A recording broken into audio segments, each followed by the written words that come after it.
श्रीमीनाक्षि सुन्दरेश्वरा भिन्नस्वरूप परशिवपुत्र रत्न कुमार गुरुमण्यतुल्यावतार श्रीपार्वती स्तन्यपानलब्ध दिव्यज्ञान विश्रुत सकल निगमागमसारभूत द्राविड वेद प्रवक्त्रे श्रीमत्परमशिव करुणा समधिगत मुक्तामय चतुरश्रयान गीयमान छत्र चामर श्रीचिह्न काहलादि समस्त बिरदावल्यलङ्कृत ज्ञान विज्ञान चक्रवर्ती सर्वजन संघ सद्यो निर्वाण दीक्षा व्ययापवर्गवर्ष विश्राण जीमूत परमत कलभ केसरी शैव सिद्धान्त स्थापनाचार्य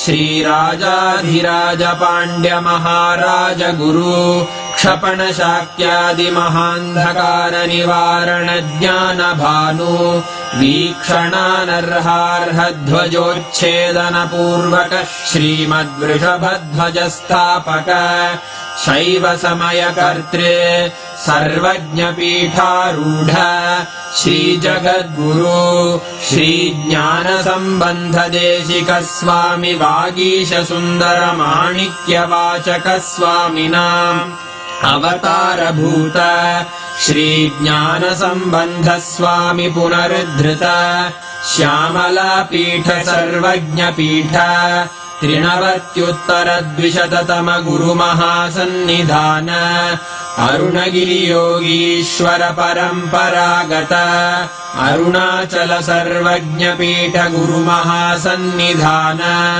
कैलास परम्परागत काञ्ची कैलास सर्वज्ञ पीठ त्रयस्त्रिंशदुत्तरद्विशततम गुरु महासन्निधान नित्योत्सव नित्यमङ्गल नित्य कल्याण नित्यरजित कैलास परम्परागत आदि कैलास नित्यानंद पीठ महासंस्थान महासिंहासन पीठ कर्तः साक्षात् श्री परमशिव समुद्भूत कैलास परम्परागत वैवस्वतमनु इक्ष्वाकु हरिश्चन्द्र भगीरथ श्रीरामचन्द्र शूरसेन इत्यादि अनवच्छिन्न सार्वभौम चक्रवर्ति परम्परागत चतुष्षष्टि योगिनी मंडित चतुष्षष्टि संप्रदाय प्रवर्तक मनुधर्म शासन सूर्यवंश प्राप्त सर्वज्ञ पीठ सुरांगी साम्राज्य मूर्धाभिषिक्त चूडामणे साक्षात् श्री परमशिव समुद्भूत कपिल महागुरु पुनरुद्धृत महानिर्वाणि पीठ अष्टोत्तर सहस्र श्री महामण्डलेश्वर साक्षात् श्री परमशिव सिंहासनाभिषिक्त समस्त गणनायक श्री महागणपति समारंभ अनवच्छिन्न पीठाधीश्वर गुरु परंपरा प्राप्त अटल पीठ अष्टोत्तर सहस्र श्री अटल पीठाधीश्वर धर्म मुक्ति स्वर्गपुर स्वर्ण पीठ त्रयोविंश गुरु महासन्निधान कैलास परम्परागत आदिपीठ सर्वज्ञ पीठ जगद्गुरो श्री कैलास पुनरुद्धारक श्री कैलास परमाचार्य श्रीमत्परमहंस परिव्राजकाचार्य वर्य सच्चिदानंद प्रणव स्वरूप श्रोत्रिय ब्रह्मनिष्ठ श्रीमज्जगद्गुरु श्रील श्री भगवत् श्री नित्यानंद परमशिव श्री ज्ञान संबंध देशिक परमाचार्य स्वामिन् अत्रागत्य परिपाल्य च अस्मान् विज्ञान वितरणेन विजयी भव जय जय।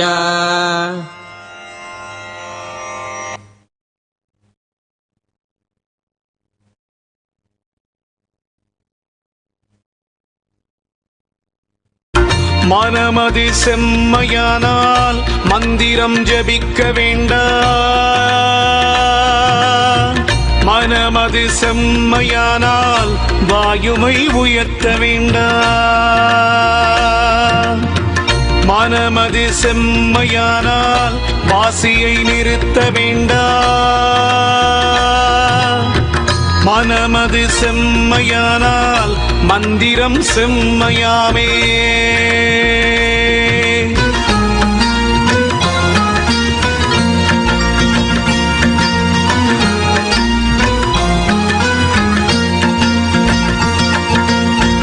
உண்ணும்போது உயிரெழுத்தை உயர வாங்கி உறங்குகின்ற போதெல்லாம் அதுவேயாகும். பெண்ணின் பால் இந்திரியம் விடும்போதெல்லாம் பேணிவலம் மேல் நோக்கி அவத்தில் நில்லு. தின்னுங்கா இலை மருந்தும் அதுவேயாகும். தினந்தோறும் அப்படியே செலுத்தவல்லார் மண்ணூழி கால மட்டும் வாழ்வார் பாரு. மரலிகையில் அகப்படவும் மாட்டார்தானே.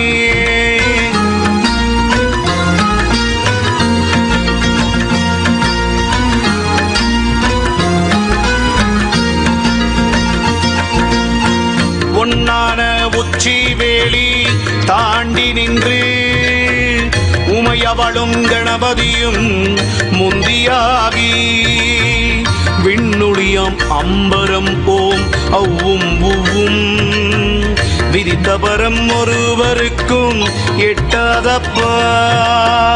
பண்ணான உன்னுயிர்தான் சிவமதாச்சு. பார்க்கடலில் பள்ளி கொண்டான் விண்டுவாச்சு. கண்ணான கணபதியை கண்ணில் கண்டால் கலந்துருகியாடுமாடா ஞானம் முற்றே. விந்தி நிலை தனியறிந்து விந்தை கண்டால் விதமான நாதமது குருவாய் போகும். அந்தமுள்ள நாதமது குருவாய் போனால் ஆதியந்தமான குரு நீயேயாவாய். சந்தேகம் இல்லையடா புலத்தியனே. சகலகலை ஞானமெல்லாம் இதற்கொவ்வாது. முந்தா நாள் இருவருமே கூடி சேர்ந்த மூலமதை அறியாட்டால் மூலம்பாரே. மூலமதை அறிந்தாக்கால் யோகம் ஆச்சு. முறைமையுடன் கண்டாக்கால் வாதம் ஆச்சு. சாலமுடன் கண்டவர் முன் வசமாய் நிற் ஞானந்தேஸ்வர பரமசிவ சமாரம்பாம் நித்யானந்தேஸ்வரி பராசக்தி மத்யமாம் அஸ்மதாச்சார்ய பர்யந்தாம் வந்தே குரு பரம்பராம்.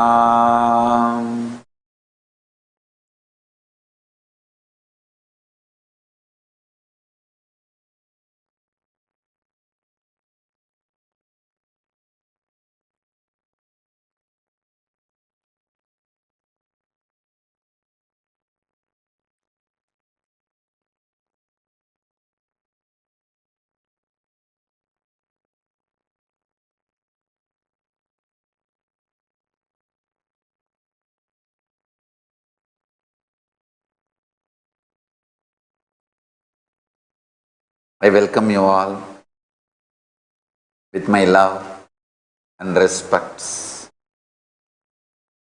I welcome all the practicing Hindus all over the world, all the Sarvanyapita Kartas, Yajamans, manifestors, Sri Mahans, Kotari, Tanedar, Kayakalpa Yoga participants, Kailasas, NHU students, Kailasas, E-Gurukul students, and thousands of Paramashivoham participants who have logged in from all over the world having Nayana Diksha. I welcome all the living and practicing Hindus and everyone watching us live on Kailasa's NTV, Kailasa's Hinduism Now TV, Kailasa's Enlightened app, Kailasa's Nayanadiksha and other social media platforms. I welcome all of you with my love and respects.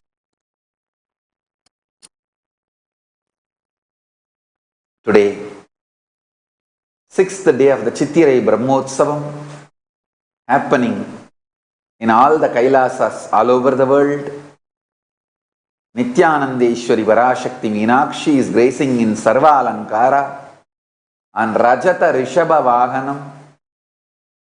And today, Shaiva Samaya Stapita Leela, establishing the Saiva tradition, Shaiva Sampradaya by Jnana Sambandar in Madurai is celebrated. And Somasundareshwara is gracing in Sarva Alankara and Swarna Rishabha Vahanam, and Meenakshi gracing in Rajata Rishabha Vahanam. Let's offer our worship at their feet.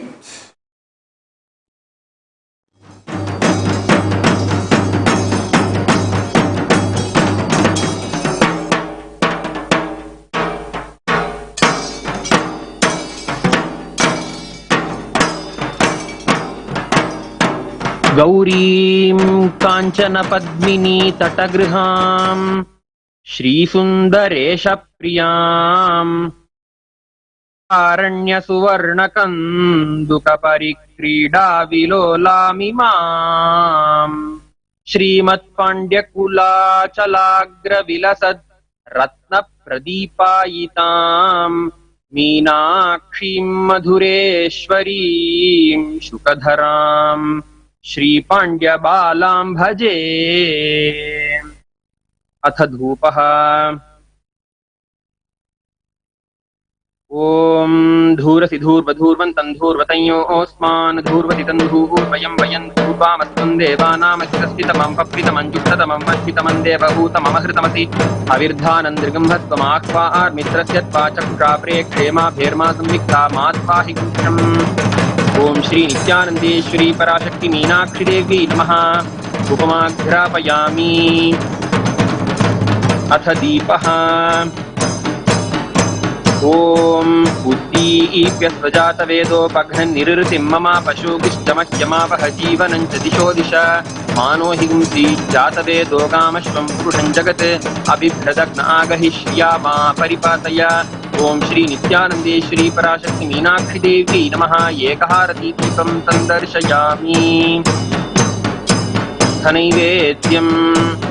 ओम अमृते अमृतोद्भवे अमृतवर्षिणी अमृतं श्रावय श्रावय स्वाहा। ओम श्री नित्यानंदेश्वरी पराशक्ति मीनाक्षी देवी नमः। नानाविधानि नैवेद्यानि निवेदयामि। नीराजनम्। ओम बहुवै बह्वश्वायै बह्वजाविकायै बहुव्रीहियवायै बहुमाशतिलायै बहुहिरण्यायै बहुहस्तिकायै बहुदासपुरुषायै रैमत्यै पुष्टिमत्यै बहुरायस्पोषायै राजास्तु। ओम श्री नित्यानंदेश्वरी पराशक्ति मीनाक्षी देवी नमः। सर्वदेव देवी स्वरूपाय भगवते श्री नित्यानंद परमशिवाय नमः। सर्वोपचार पूजार्थे सर्वापराध क्षमापनार्थे समस्तमंगल प्राप्त्यर्थे आनंद महामंगल नीराजनं संदर्शयामि। रक्षान् धारयामि।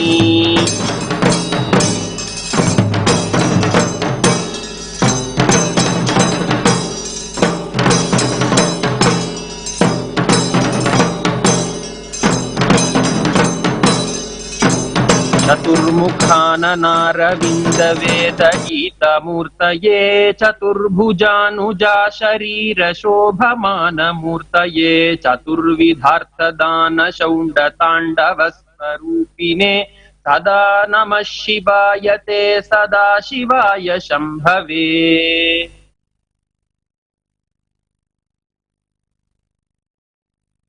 ओम अथ धूपः। ॐ धूरसिधूर्वधूर्वन्तं धूर्वतयोऽस्मान् धूर्वसिन्धूर्वयं वयं धूर्वामस्तं देवानामित्रस्थितमं पप्पितमं चित्तमं वह्नितमं देवभूतममस्तवस्य विद्धानं माह्वार्मित्रस्य त्वाचक्षाप्रेक्षेमाभिर्मा संयुक्ता माध्वाहि गुंशम् ॐ श्री नित्यानन्देश्वर परमशिव सोमसुन्दरेश्वर स्वामिने नमो नमः धूपमाघ्रापयामि अथ दीपः ॐ उद्दीप्यस्वजातवेदोपघ्नन्निरृतिं मम पशुभिश्चमह्यमापह जीवनं च दिशो दिश मानो हि गुन्ति जातवेदो गामश्वं पुरुषं जगत् अभिभ्रदग्न आगहि श्रिया मा परिपातय ॐ श्री नित्यानन्देश्वर परमशिव सोमसुन्दरेश्वर स्वामिने नमो नमः एकहारती दीपं सन्दर्शयामि अथ नैवेद्यम् ॐ मधुवातारतायते मधुक्षरन्ति सिन्धवः माध्वीर्नः मधुनक्तमुतोषति मधुमत्वार्तुम्रजः मधुद्यौरस्तुनः पिता मधुमान्नो वनस्पतिर्मधुमागम् अस्तु सूर्यः माध्वीर्गावो भवन्तु नः मधु मधु मधु ॐ श्री नित्यानन्देश्वर परमशिव सोमसुन्दरेश्वर स्वामिने नमो नमः नानाविधानि नैवेद्यानि निवेदयामि नीराजनम् ॐ सोमो वा ये तस्य राज्यमादत्ते यो राजा सन् राज्यो वा सोमेन यजते देवसुवामेतानि हवीगुं भवन्ति य एतावन्तो वै देवानागं सवाः स एवास्मै सवान् प्रयच्छन्ति स एनं पुनस्तुवन्ते राज्याय देवसूराजा भवति ॐ निरञ्जनाय विद्महे निराभासाय धीमहि तन्नः शिवः प्रचोदयात् ॐ श्री नित्यानन्देश्वर परमशिव सोमसुन्दरेश्वर स्वामिने नमो नमः सर्वदेवदेवी स्वरूपाय भगवते श्री नित्यानन्द परमशिवाय नमः सर्वोपचार पूजार्थे सर्वापराधक्षमापनार्थे समस्तमङ्गलप्राप्त्यर्थे आनन्द महामङ्गल नीराजनं सन्दर्शयामि रक्षां धारयामि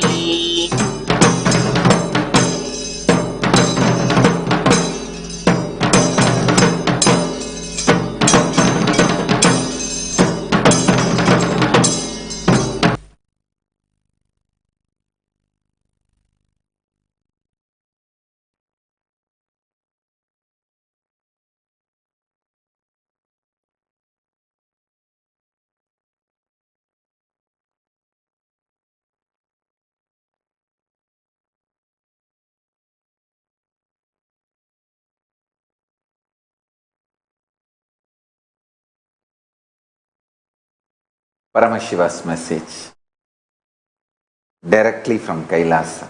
Listen.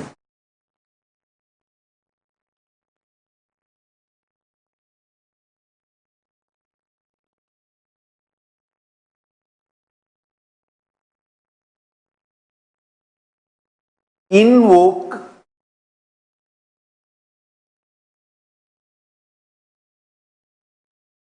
cosmic being in your identity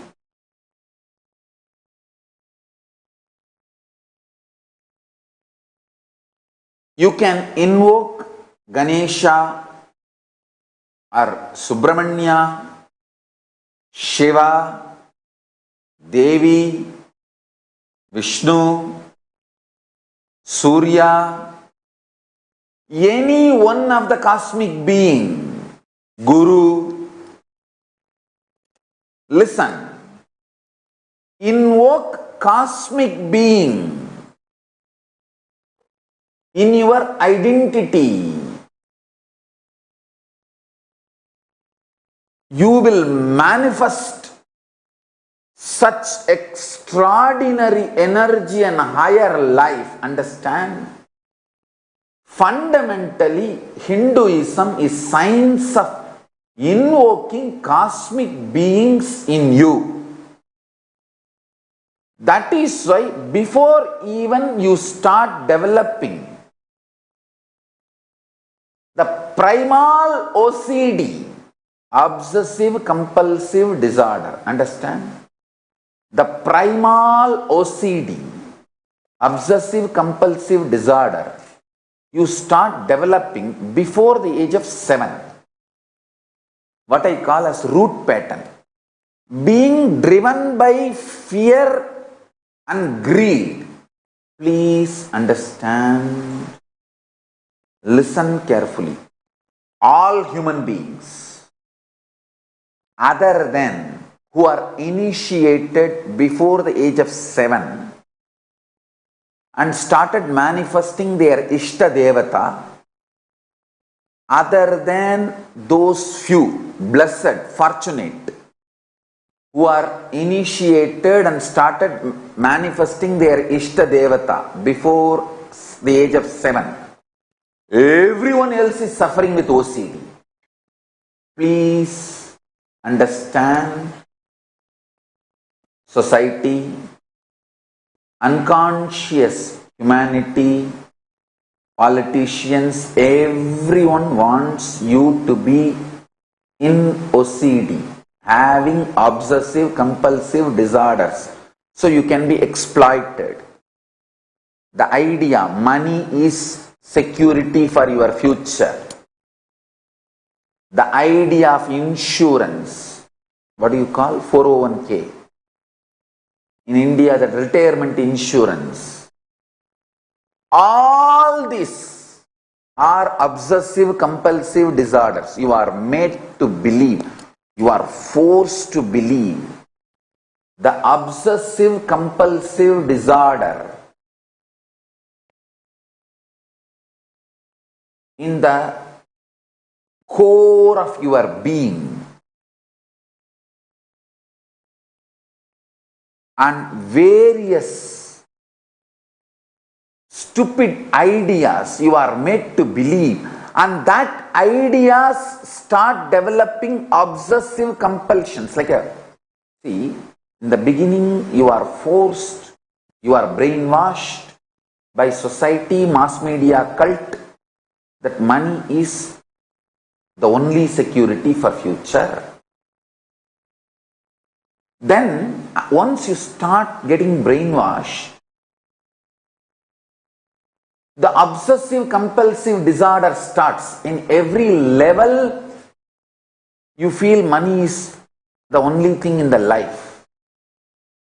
Then all the beliefs, thought currents related to that money and related to the actions you perform because of those obsessive compulsive disorder, everything put together, I call it as delusion. People who brainwash you, methodology they use to brainwash you, and how you start getting brainwashed in the initial level, and how it evolves as obsessive compulsive disorder. After some time, even if you know you have enough money to buy anything which money can buy, even after acquiring so much money, you don't stop working for money, because by now it has become obsessive compulsive disorder.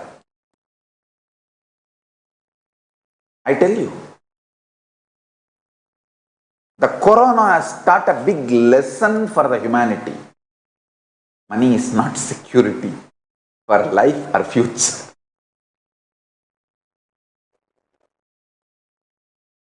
I wanted to tell every human being, consciousness, rich consciousness is the most powerful security.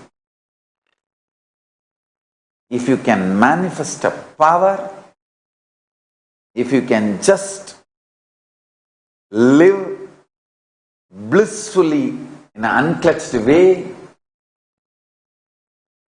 if you can just radiate consciousness within you and the people around you, that is the most powerful, important security. I tell you.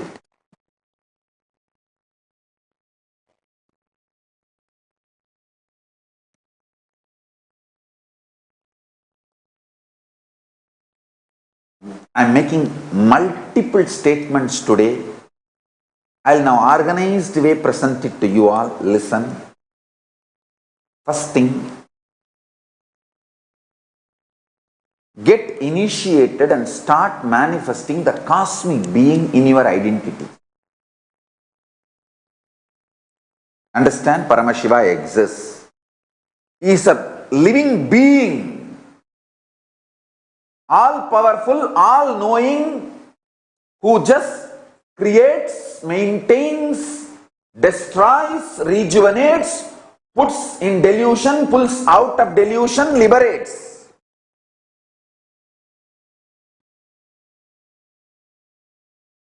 Who plays with these tattvas and principles.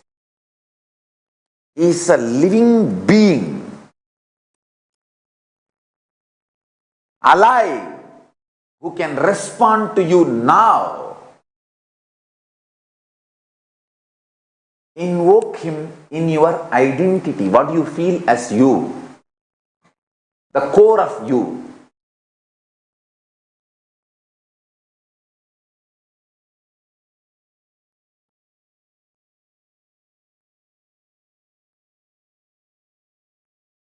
Listen.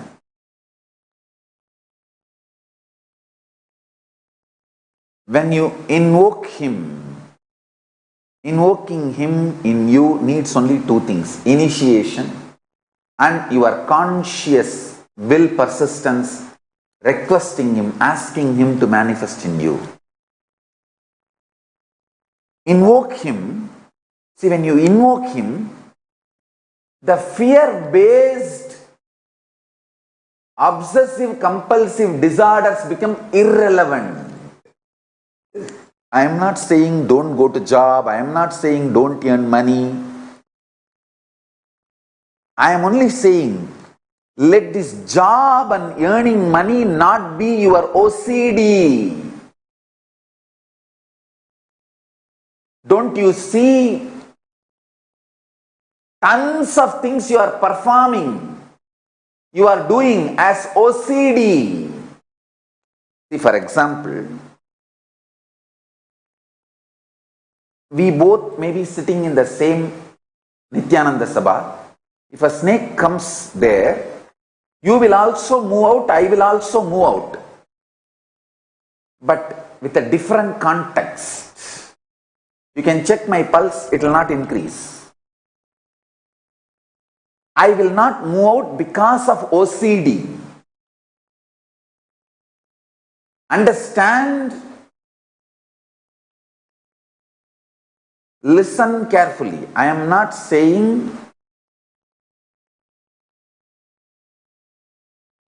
don't go for a job. I am not saying don't make money. No. I am only saying don't do it as a OCD, obsessive compulsive disorder. Do it out of extreme clarity. Hindu is a being who invokes cosmic being in his identity. Your Ishtadevata becomes your core existence. You can have, the Hinduism gives beautiful choices. You can connect with Ganesha, Subramanya, Shiva, Shiva's multiple forms, Nataraja, Kala Bhairava, Swaranagarshana Bhairava, Somaskanda, Tyagaraja, Arunachaleshwara, Sundareshwara, Sukha.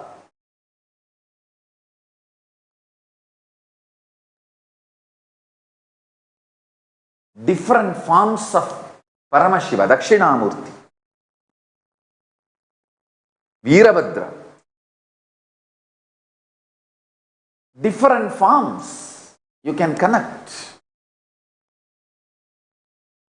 Parashakti, Vishnu, Krishna, Rama, Hanuman,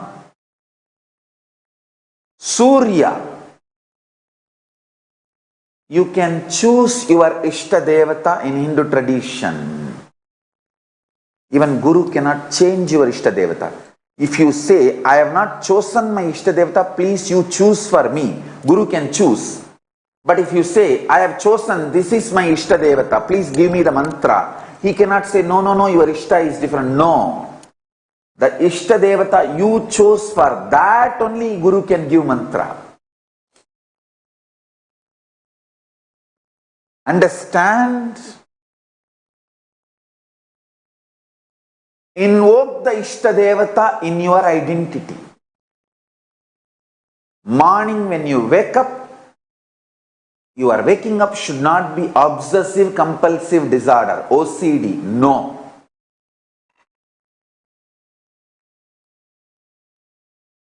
It should be IID, Ishta inspired decision.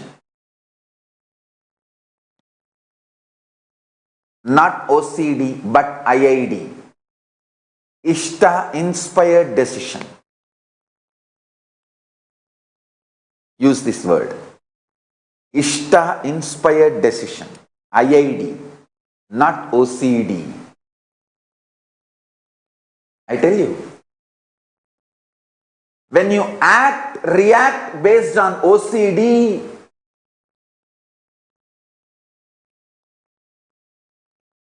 you feel stuck, suffocated.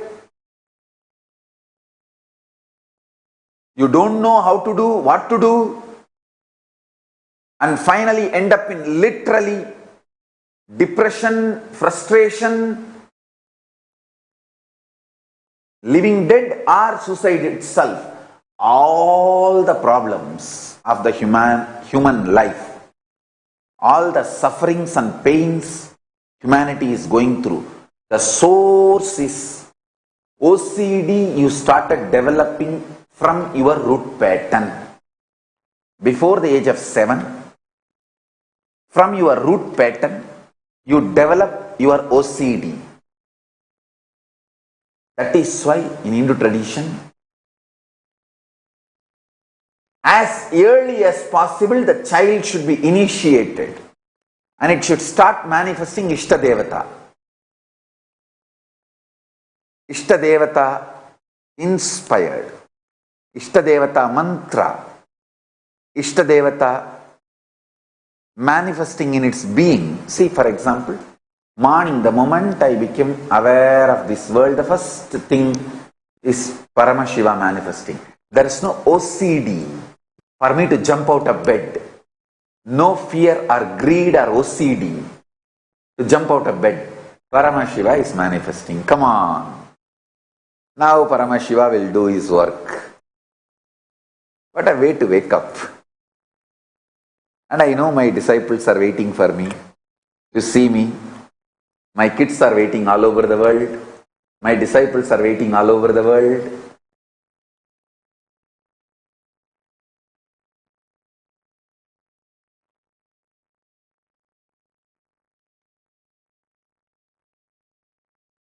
Understand,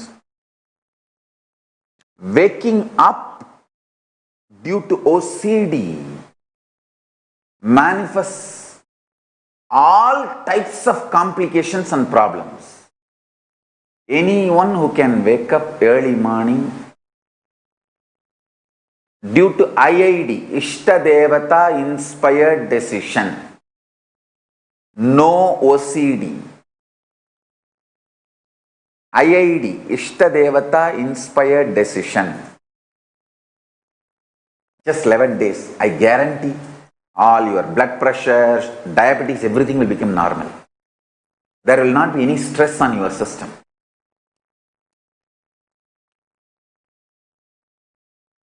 My whole work in this Paramashivam level 2 is to move you out of OCD to IID, obsessive compulsive disorder lifestyle, to Ishtadevata inspired decision making lifestyle.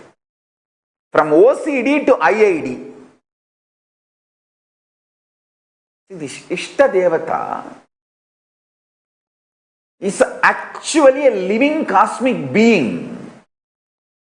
Even these neo-Hindus, the anti-Guru Hindus don't believe these gods are really alive. They think, no, these are all some principle defined and like a caricature, cartoon drawn to explain certain principle. They lose pasangla.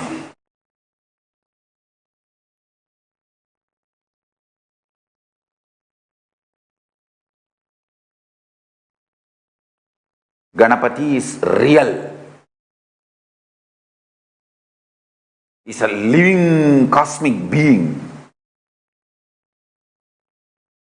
When you invoke him, he actually comes with that big elephant face, pot belly, Brahmanda in his belly,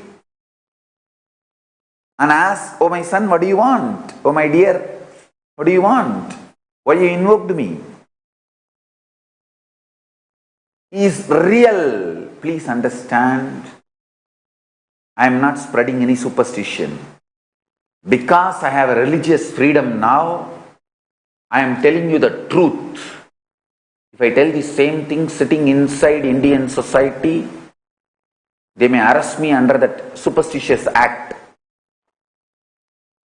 Fortunately, now I am in a place where I have a religious freedom to teach Hinduism. So I am telling you the truth as it is.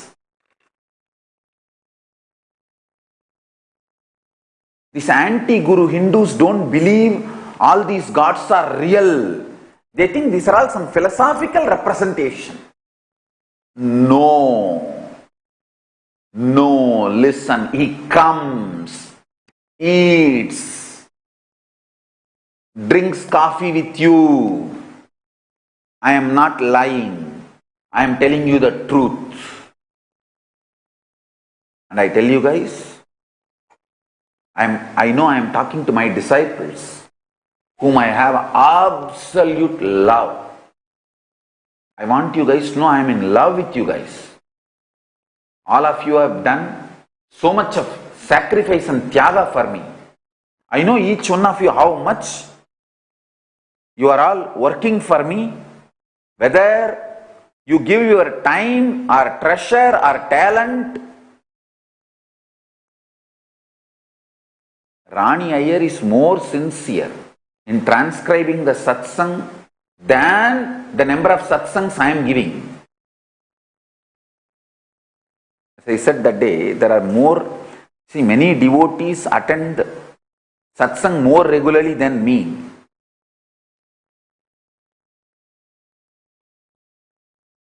Devarupa, Ma Devarupa from Bangalore, she sends complete accounts to me. This is what I got the money, Swamiji, and this is what I paid for staff, electricity and rent, and this is the remaining money I am depositing and sending it to you. God, is there no limit for your integrity? I know you are integrated. Please don't send accounts to me. It's little extreme sincerity. I want Devarupa to know, even Biddi ashram does not give accounts to me. Even my ashrams don't give such detailed accounts to me. You are the one, you are too sincere, more sincere than the Biddi ashram or any other organization for which I am working continuously whole day and night.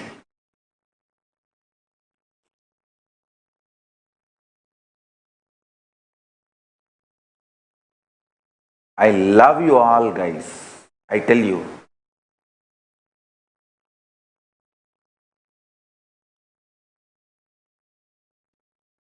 In Tamil there is a proverb, Unda vittukku rendagam seyyade, uppittavarai ullalavum ninai. Person who gave salt for your food, forever be integrated to that person. And the house in which you ate, never ever miss your integrity to that house. I tell you, with that sincerity, really, Ganapati, Paramashiva, Devi, Vishnu, all of them are real living beings. You can invoke them, they appear. Understand?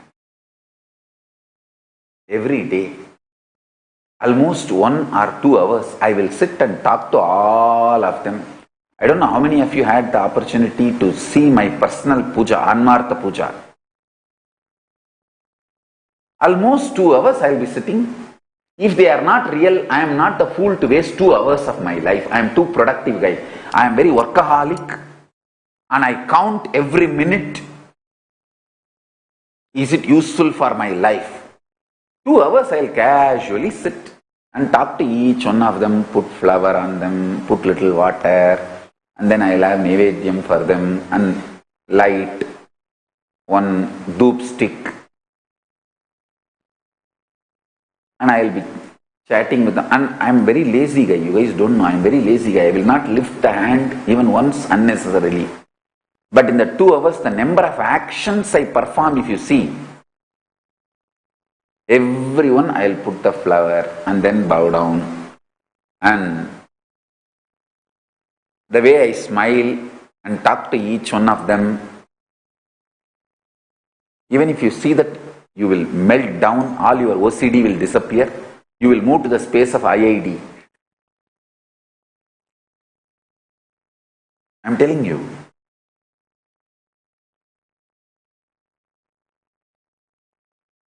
They are all really, really real. Don't think they are just some principle painting done by some rishi to explain certain concept and principle. They are all real beings, cosmic beings.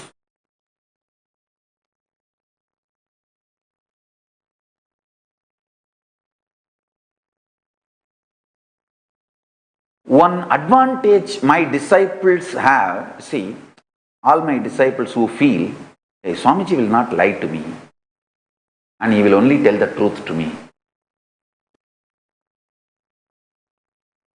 For you guys who have that feeling, hey, Swamiji will tell only truth to me, he will not lie to me. The biggest advantage you have is your being immediately connects with that consciousness, with that beings. Your identity opens with them because your identity is convinced. Swamiji told Ganesha is real, he is real. Swamiji told Kalabhairava is real, he is real. Swamiji told Paramashiva is real, he is real. That is the way actually initiation happens.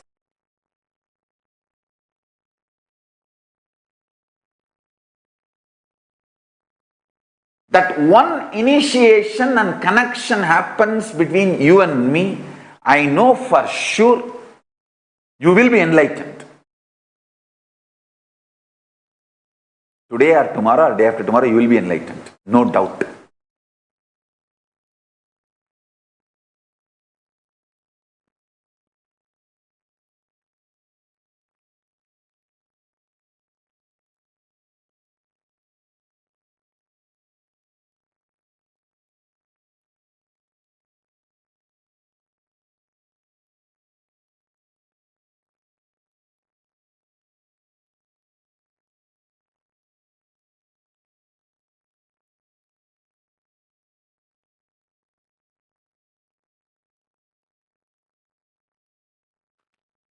I have seen when I was growing up, you see, I grew up in a large family where a lot of kids. I have seen one of my uncle's son, kid. He was only 3-4 years. Whenever he gets angry and throws tantrum, wants to get things in his way,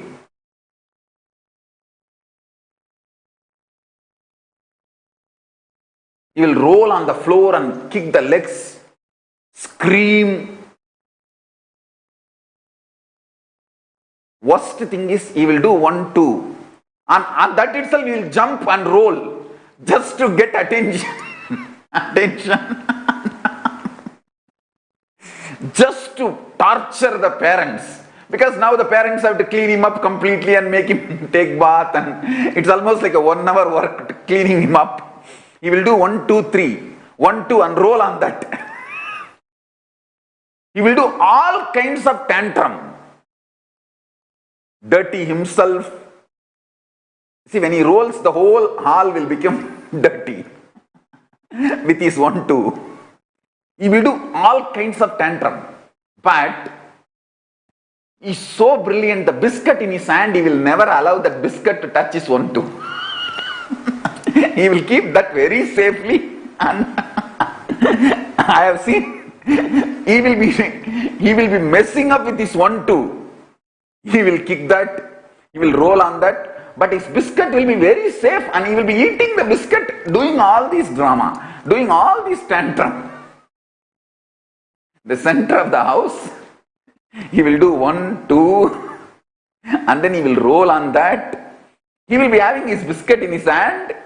That biscuit will no way be affected and he will be eating his biscuit in between the crying and tantrum. He will never compromise on his biscuit and nothing will touch his biscuit. But he will be dirtying the whole house and dirtying himself absolutely.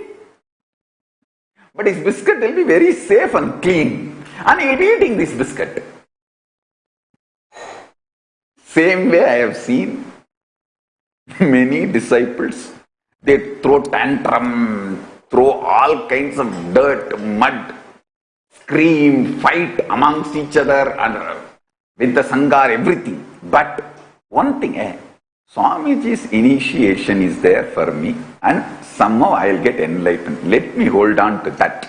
That one biscuit, they will make sure it is protected.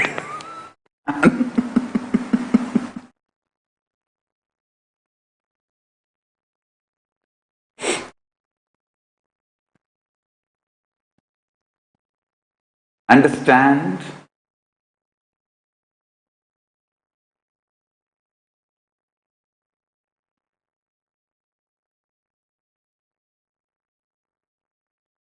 All of you, those who trust Swamiji won't lie to me, I tell you, how much you are alive in your body, to that frequency, what I am telling you is the truth. Paramashiva is living being, cosmic being.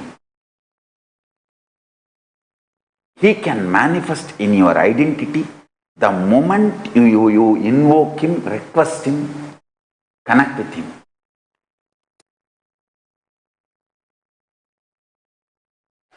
All your lifestyle can be moved away from OCD to IID. I tell you,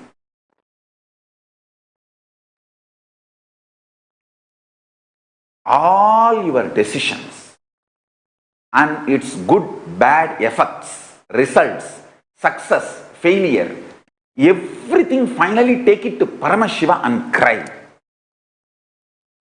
Want to express your frustration, express it to him. Want to express your love, express it to him. Want to show your gratitude, show it to him. Want to fight, fight with him. Do everything with your Ishtadevata. It can be Ganapati, it can be Shiva, it can be Muruga, it can be your Guru. I tell you, just practice this one.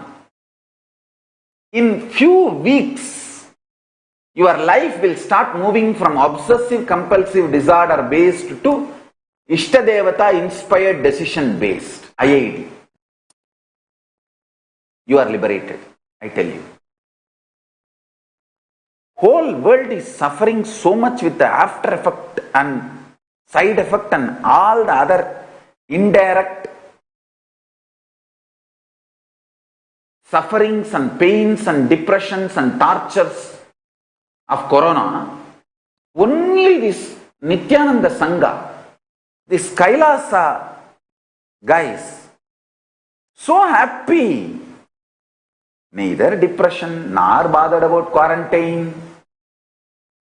Happily living. Because already many of you guys have moved to the lifestyle of Ishtadevata inspired decision.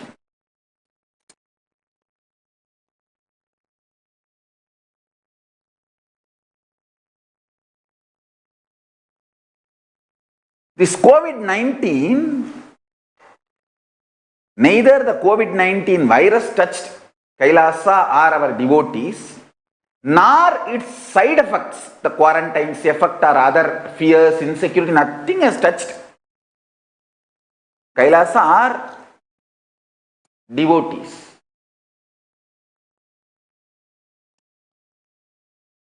Of course, it cannot touch me, that's different.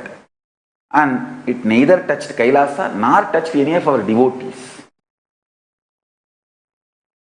The reason is, most of you who are initiated already started living the life of Ishtadevata inspired decision, IID. The OCD is no more lifestyle. I tell you.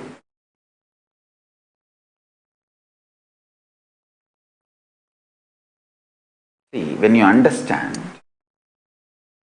there is no death for you. You just live as long as you want, and you just change bodies. It's not that once you understand, you will not earn money, you will not have bank balance. No, you will have all that. But all of it will not be due to OCD, obsessive compulsive disorder, fear-based. It will not be fear-based. You will just do it as a plan-based. Okay, so I will have all this wealth and keep it there for this purposes, and after that whatever is there, let it go to the kids. And if I want to take one more body, I may want to come back into as my grandson in my son's family or my daughter's family. So I will leave all the wealth to these guys, so they will take care of me. That is why in Hindu tradition it's called Paran. The grandson or the granddaughter is called Paran Perti, means the grandfather comes back as grandson. Grandmother comes back as granddaughter. If they have to take one more birth, it's a science and it is possible. First thing I want all of you to do is get out of this OCD lifestyle. No stress. Do not do anything due to obsessive compulsive disorder. Earning, saving, paying your bills, nothing should be due to OCD. Everything should be IID. Ishtadevata inspired decision. This shift can happen by initiation. And connecting with this, your Ishtadevata, constantly talking to the Ishtadevata, developing a relationship. See, when you start developing a relationship, sometimes what you pray to your Ishtadevata, sometimes what you ask Paramashiva, it may not become immediately reality, successful. You may not know the reason, but be very clear, have a little patience to trust him and connect and build a relationship. Okay, I asked, you did not do, but that's okay. I am not going to fight with you, or I am not going to question you now. I do not know the reason. Please make me understand, give me the understanding to have reason, or if you feel I should not know the reason, then don't even bother. Just give me the cosmic logic that I should go along with you and I should just connect with you and let our relationship be the first priority. Everything else is second priority. Everything else can come later. Then you are like that my uncle's son, very shrewd. He may jump into the 1, 2 and throw tantrum, make the whole house dirty, make himself dirty, but never biscuit. The biscuit will be very safe and careful between his hand and mouth without one small piece of the biscuit getting dirty.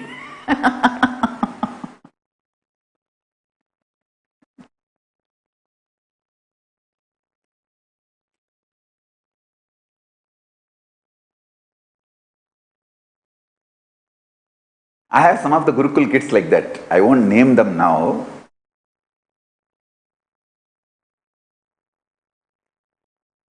Some of my kids, they will do all kinds of tantrum. They will make themselves dirty, others dirty, fight, do everything. But that biscuit, my relationship with Swamiji, that will be absolutely clear. My relationship with Swamiji is the biscuit. That will never get dirty. And very shrewd about protecting that. They will throw tantrum on everything, everybody. But that biscuit will be clearly, very shrewd way they will protect that biscuit. I know now many kids are smiling. If you are smiling, listening to this story, then you are that kid, understand?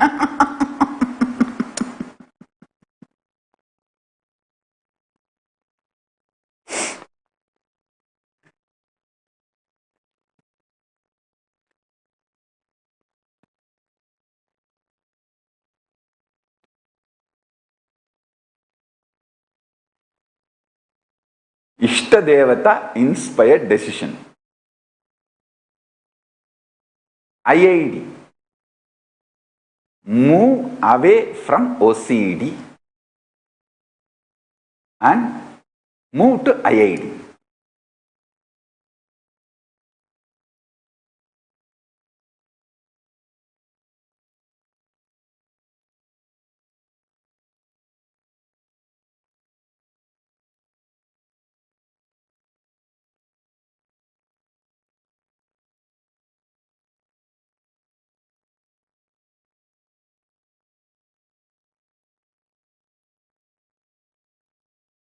I tell you, if you understood this one point, actually first thing you need to know, you need to internalize. It's because you are constantly functioning as OCD, you feel so much pained about your existence and life. You are frustrated about everything. It's like because you have to live, you are living. That is what OCD makes you feel. Drop that.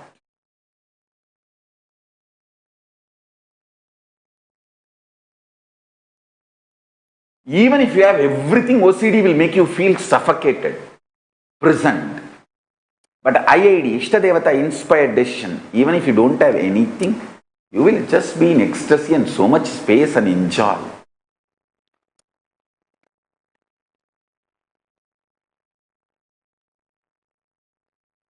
Essence of today's satsang is move from OCD to IID.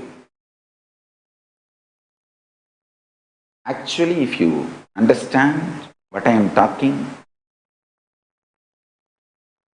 please watch this satsang few more times. You will understand, because I have put many dots. All these dots will fall in sync.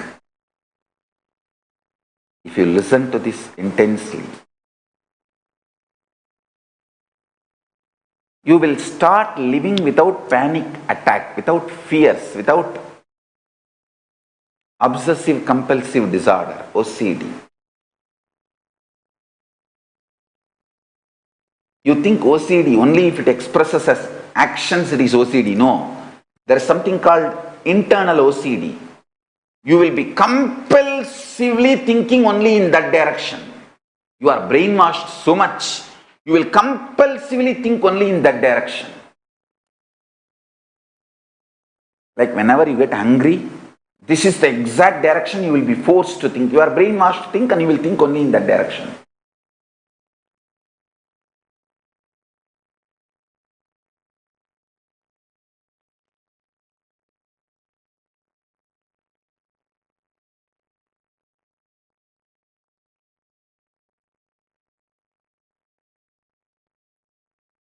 obsessive compulsive disorder,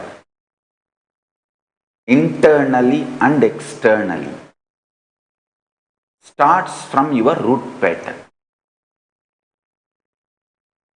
If you start invoking a cosmic being in you and start connecting, it can be, as I said, Ganapati, Subramanya, Shiva, Devi, Vishnu, Surya, your own Guru, and connecting with that Ishtadevata day and night, your life will start moving to IID, Ishtadevata inspired decision. Not OCD, obsessive compulsive disorder. Then your whole life will become heaven, Kailasa. Just you will see the Kailasa starts manifesting in around you. The whole ecosystem will change. The whole ecosystem around you will change. You will get right friends, happy people, inspiring lifestyle, great job, large money, more than all this extreme fulfillment. You will feel, wow, what a life. You will live because you have a purpose, inspired. You will not be alive just because you are born and don't know how to die. No, you will not be dragging yourself. OCD makes you suffocated and dragging. IID makes you ecstatic and inspired.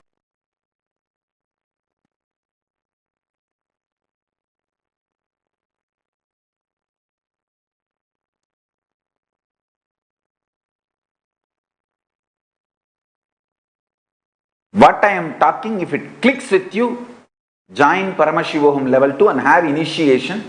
Make those gods, Kailasas, cosmic beings manifest in you. I tell you, it is possible. Don't think that because I have no other work, I have dressed up all this and I am sitting here.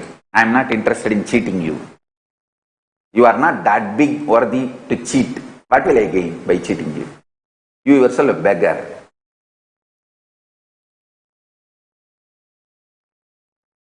I have tons of things only to give you from Kailasa. I have nothing to gain from you. I am talking about the trolls.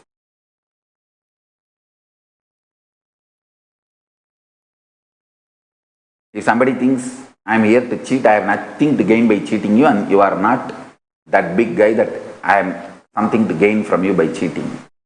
I am telling you, all this dressing up, everything, I am introducing the Kailasas, cosmic beings and the culture to you. They are real. They are real. Only if you wear all this, you will understand how heavy all of them are. It's not like some show. Even for show, it is not that easy to wear all of it and so comfortably, casually carry this. You don't know how many kg each of them.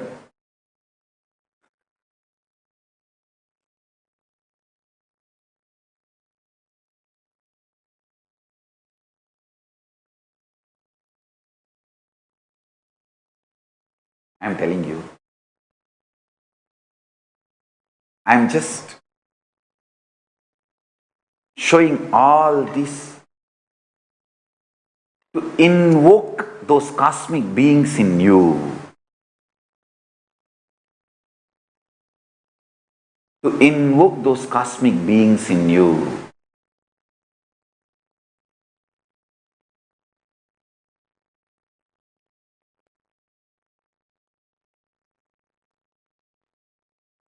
Invoking cosmic beings in your identity is the definition of Hindu.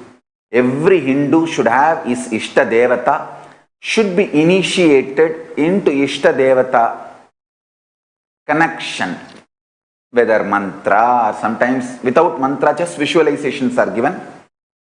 Sometimes without even mantra or visualization, just some mandalas are given and mentally you are supposed to just draw that mandala again and again and again. So, initiations are various level. Your guru should have initiated you formally in connecting with your Ishta. This is the basic definition of Hindu. There are some Agora Sampradaya. No mantra is given. No visualization is given. No meditation is given. Nothing. Just certain smell they have to create through incense and other items, herbs. And just they have to sit with that smell. That smell is so powerful that it will invoke the presence of the Guru in their system, and the brain, whole non-mechanical parts of the brain will open up and it will connect with Guru, and they will start manifesting Guru's being and power manifestation. So, you should have initiation connecting you and your Ishtadevata formally. Only that makes you a Hindu. It can be Gayatri Mantra or Samaya Diksha, Shiva Moola Mantra, or Vishnu, that Ashtakshari, or Sadakshara, Subramania's Shadakshara. It can be anything. Your cosmic being, Ishtadevata, and your Guru initiating you with your Ishtadevata. That only makes you a Hindu.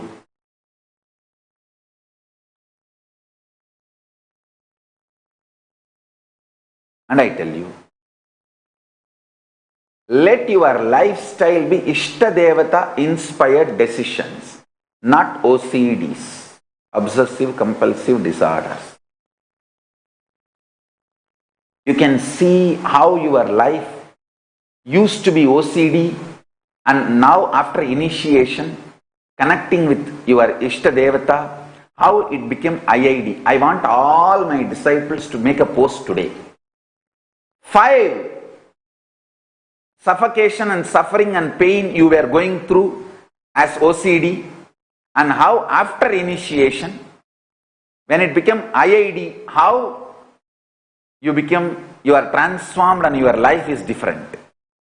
See, OCD before initiation, before Swamiji, before Nithyananda.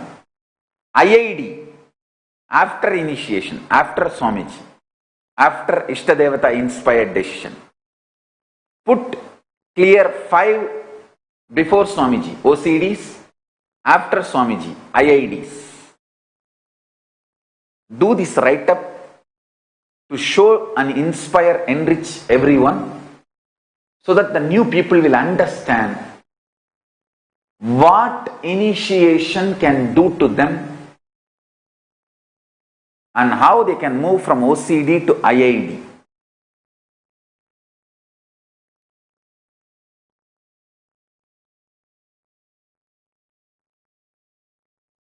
Make your life 100% IID, not even one OCD. That is enlightenment.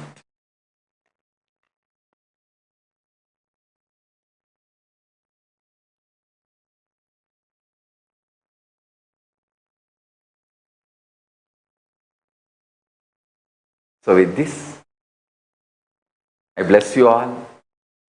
Let's all radiate with integrity, authenticity, responsibility, enriching, causing, living Shuddhatvaita Saivam. The state, space, living and radiating the state, space, powers, being, superconsciousness.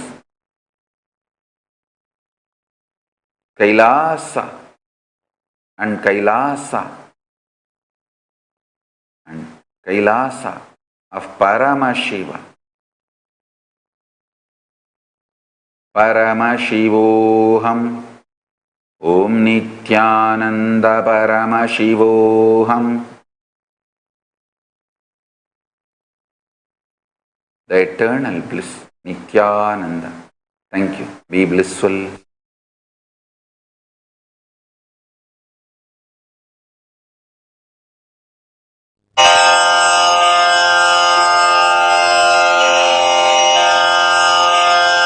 श्रीकैलासोन्नतद्वादशान्तश्यामलापीठारूढ श्रीमीनाक्षिसुन्दरेश्वरा भिन्नस्वरूप परशिवपुत्ररत्न Kumar गुरुमण्यतुल्यावतार श्रीपार्वतीस्तन्यपानलब्धदिव्यज्ञान विश्रुतसकलनिगमागमसारभूतद्राविडवेदप्रवक्त्रे श्रीमत्परमशिवकरुणासमधिगतमुक्तामयचतुरश्रयान् गीयमानछत्रचामर श्रीचिह्नकाहलादिसमस्तबिरदावल्यलङ्कृत ज्ञानविज्ञानचक्रवर्ती सर्वजनसङ्घसद्यो निर्वाणदीक्षाव्ययापवर्गवर्ष विश्राण Jimuta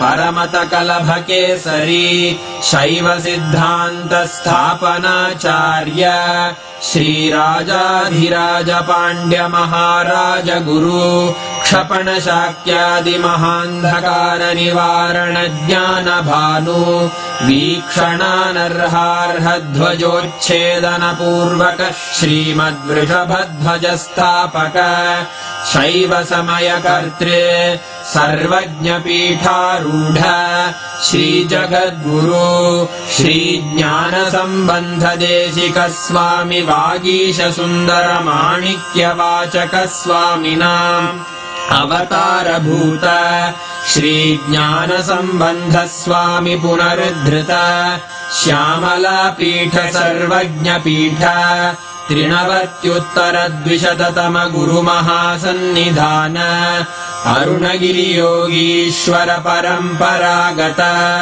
Arunachal सर्वज्ञपीठ गुरुमहासन्निधान Kailash परम्परागत काञ्ची कैलास सर्वज्ञपीठ त्रयस्त्रिंशदुत्तरद्विशततम गुरुमहासन्निधान नित्योत्सव नित्यमङ्गल नित्यकल्याण नित्यरजित कैलास परम्परागत आदिकैलास नित्यानन्दपीठ महासंस्थान महासिंहासनपीठकर्तः साक्षात् श्रीपरमशिव समुद्भूत कैलास परम्परागत वैवस्वतमनु इक्ष्वाकु हरिश्चन्द्र भगीरथ श्रीरामचन्द्र शूरसेन इत्यादि अनवच्छिन्न सार्वभौम चक्रवर्ति परम्परागत चतुष्षष्टि योगिनी मण्डित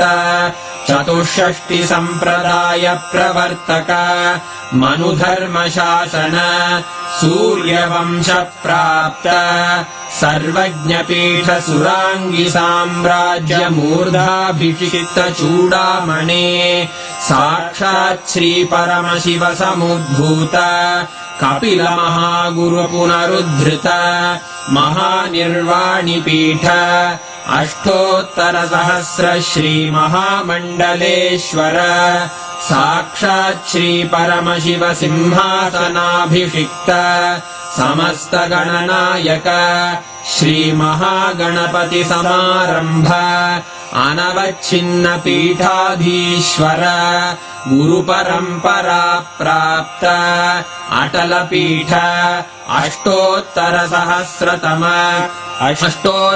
सहस्र श्री अटल पीठाधीश्वर धर्म मुक्ति स्वर्गपुर स्वर्ण पीठ त्रयोविंश गुरु महासन्निधान कैलास परम्परागत आदिपीठ सर्वज्ञपीठ जगद्गुरो श्रीकैलास पुनरुद्धारक श्रीकैलास परमाचार्य श्रीमत्परमहंस परिव्राजकाचार्य वर्य सच्चिदानंद प्रणव स्वरूप श्रोत्रिय ब्रह्मनिष्ठ श्रीमज्जगद्गुरु श्रील श्री भगवत् श्री नित्यानंद परमशिव श्री ज्ञान संबंध देशिक परमाचार्य स्वामिन् अत्रागत्य परिपाल्य च अस्मान् विज्ञानवितरणेन विजयी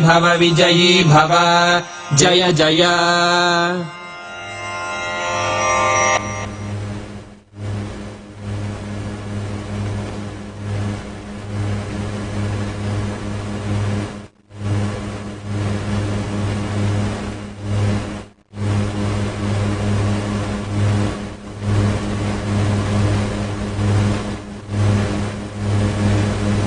Paramashivam.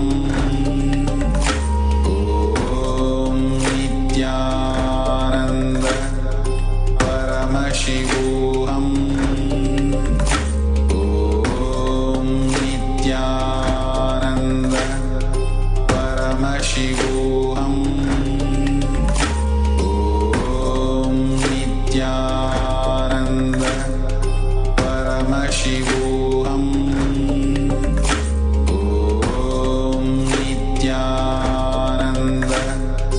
Paramashivam. Om Nithyananda. Paramashivam.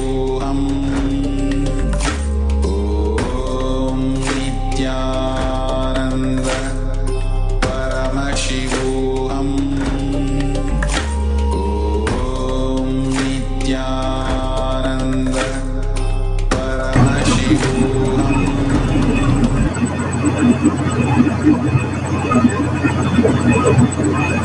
Nithyanandam.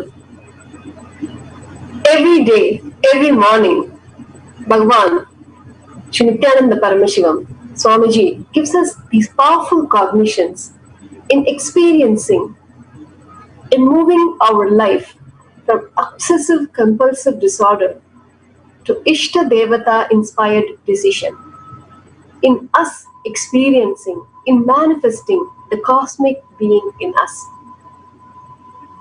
Through various Dikshas, through various programs, starting from Gayatri Mantra to Shiva Diksha, through various programs, and now through Paramashivoham level 2, helping us to experience the cosmic being in us. First of all, making us realize that these cosmic beings are real and being able to relate to them, even to the extent of feeding them. That is one of the experiences that participants experience in Paramashivoham level 2 is feeding Ganesha. For many of us that relate to Ganesha as a joyful God that is available, but we may not have really experienced him in his response to our love. In Paramashivoham level 2, Swamiji takes us through these processes where we can physically, tangibly see and experience Ganesha and him accepting our devotion in the form of food. And not only that, through various Dikshas and the Bhava Samadhi Darshans, connecting and experiencing the different cosmic beings of the cosmic mother, Devi Parashakti, Paramashiva, and Subramanya, and Ganesha, and Kala Bhairava, and Vishnu, and so on, that through these 16 days, we just experience these cosmic beings just filling our being. Just it becomes so natural, moving from experience of suffering, experiencing our low self or the image that we have about ourselves. And everyday life, even when things are supposed to be normal, we suffer with our own being. Moving from this space to even at the worst situation, when the entire world is in lockdown, in this crisis of COVID-19, but just not touched by it, and just enjoying and experiencing the bliss of manifesting those cosmic beings in us. That Diksha, Swamiji, Paramashiva gives us, taking opportunity, making use of this lockdown and helping us to experience the cosmic being. You do not want to miss. If you're wondering how come Swamiji's disciples are always smiling, just expressing gratitude and bliss, then you definitely need to register yourself to get a taste, to get an experience of Hinduism and the great truths that Hinduism has to offer to the world. Experiencing the cosmic beings, moving from obsessive compulsive disorder to Ishtadevata inspired decisions every moment of our life. So become a part, register yourself at paramashivoham.org to experience Paramashiva himself. The next season starts on May 7th, available in both timings, India zone as well as in US, to make use of this greatest opportunity, the greatest gift that Paramashiva has to give from Sri Kailasa that he has brought for us. Paramashivoham Level 2. Register at paramashivoham.org. Thank you, Nithyananda. Just wanted to share, Nithyananda everyone, Parashara here. Just wanted to share on my day 3 of Paramashivoham Level 2. And that was yesterday, but I just wanted to do a quick sharing about the program. We were literally manifesting powers for hours. Literally for at least more than 4, 5, 6 hours straight, we were manifesting powers. It was so amazing, so powerful. When we were feeding Ganapati, when we were feeding Ganesha. And I had so many conversations with Ganesha. Ganesha was telling me, I first gave him some almond milk. He drank a little bit of almond milk, but he didn't drink everything. Then some chocolate milk. He decided he didn't like the chocolate milk. So then there was some kanji I made. So then I gave him some kanji. He ate like 1 piece of rice. So it's like all these little things that didn't allow me to like really get a full video of him doing something other than partial things. So I declared that I am going to for the next other 24 hours, whenever there's time between and other power manifestation, and even on my own free time, to spend time with Ganesha, with Ganapati, and to feed him, to successfully, fully manifest the power of feeding Ganesha and experiencing oneness with Ganapati and Paramashiva, and manifest that. So I hope you guys know it is not too late to join the program. It's very, very powerful, and it's very, very detoxing. I haven't slept for like 2-3 days now because in New York the time it starts at like 8:30 at night, and then it goes on till 8:30 in the morning. Sometimes it goes on like an extra 2 hours, and then after that I have a routine. Even without the program, Adinavasis like have routine, so we would do like our Kriya and yoga and our puja, etc. So because of that, the day really starts like, I would say, near noon, and then after that just like get whatever done like during the day, and then by the time comes around, the next session for the program begins. So there's really no time for sleeping. Also, it's almost as if like you're being in Bidity again, with Swamiji physically being there. You're like running around all the time and never having time to like for comfort. It's always like one situation to the next, never like an in-between. So I hope you guys can make it for the program. If whatever it is that you need, whether it's time, whether it's work, whether it's relationship, whether it's wealth related, anything, it is definitely worth it to manifest powerful cognitions and make time for this program. You guys have till the 27th to join. So do not hesitate. If you need help in terms of being caused, please let me know, and you may contact me to help being caused. But as for that, till now, I manifested, revealed the signs of state of Paramashiva, space of Paramashiva, powers of Paramashiva. Now, direct process, directly from Paramashiva to manifest the being of Paramashiva, because the world is ready. Akash Bhairava is the God who makes all our beings ready for Paramashiva to manifest. It will be centered on Akash Bhairava and making Paramashiva manifest in all of us. The program will be Guru Dakshina based. It will be dependent on you. You can't put any monetary value for it. If 10,000 of us can sit together and manifest the being of Paramashiva, not only we will heal the coronavirus in the whole world, we will give a super conscious breakthrough to the world. Whatever I was talking after the great fast, I am going to make that all into reality.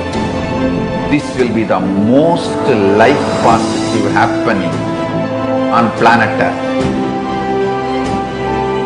All of you, make the decision to attend Paramashivam from simple integrity. My purpose is to make you attend sincerely, that's all.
Paramashivam.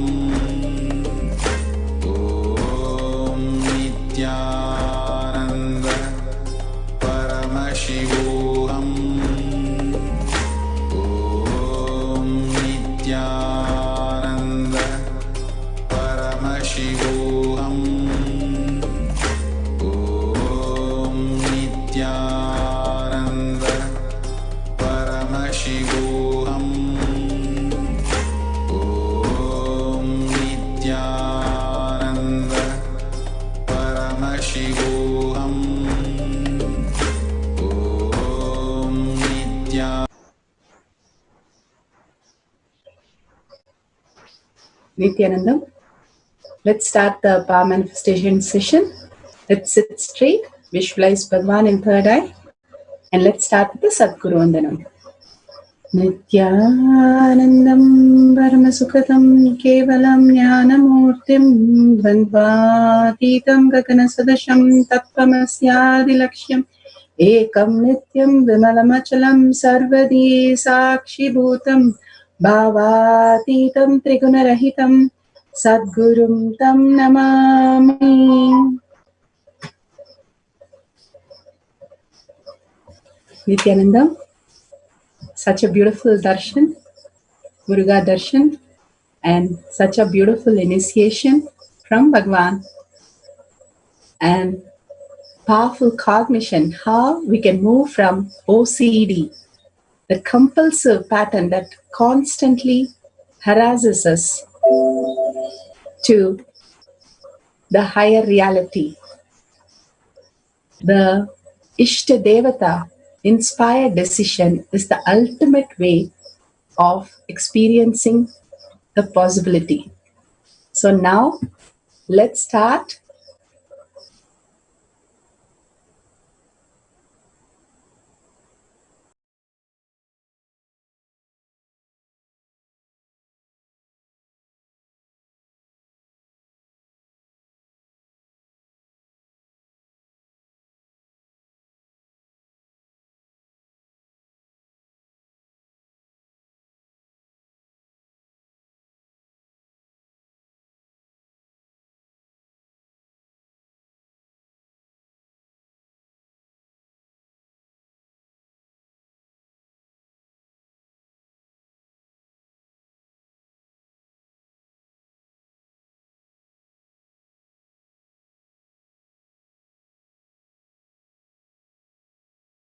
Depth of power manifestation.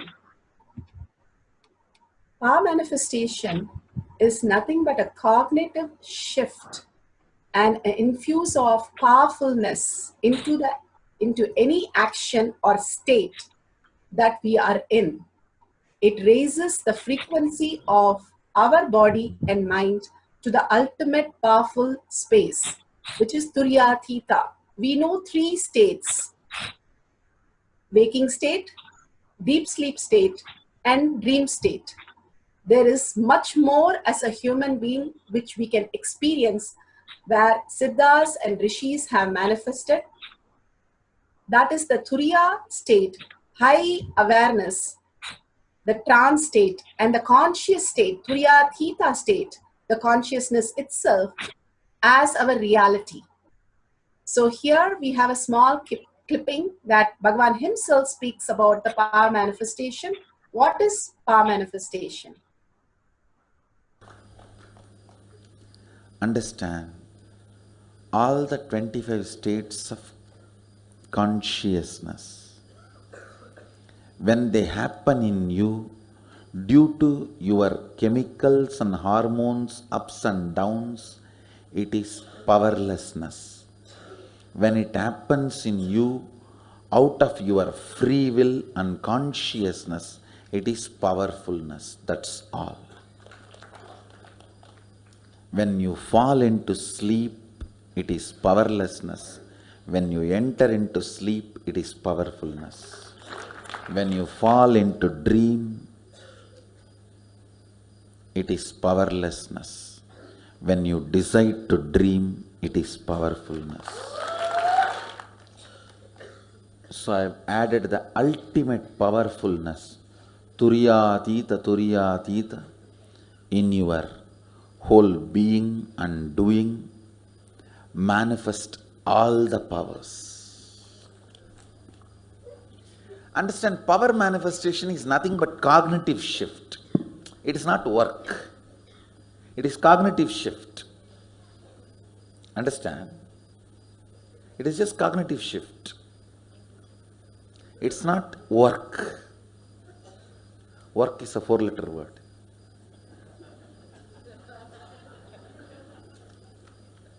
Power manifestation is cognitive shift, playing with life, playing with being alive. Static matter, dynamic activity, strategic existence, all these three has no boundary. You are one with it. You are alive in everything. Everything listens to you. Everything decides as you want.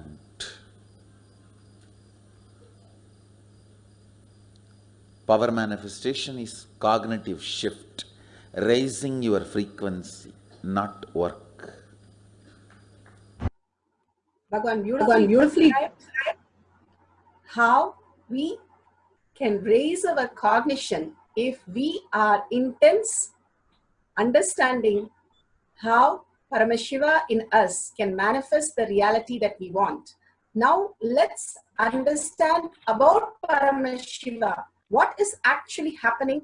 The 5 phases and 5 phases of Paramashiva. The Srishti, the manifestation, Shriti, the sustenance, the Samhara, regeneration or destruction, Trabhava, the pulling out of delusions, and Anugraha, the liberation itself happens.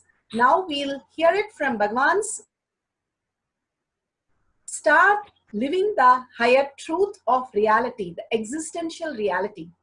We have a small clipping of the 5 phases and 5 paces. Through the 5 phases, Paramashiva does manifestation, maintenance, rejuvenation, pulling out of delusion, and liberation. He resides in his supreme Paramashiva Swarupa as Ajomuha or Adhomuha, unborn, beyond form, formlessness. Is Paramashiva Swarupa.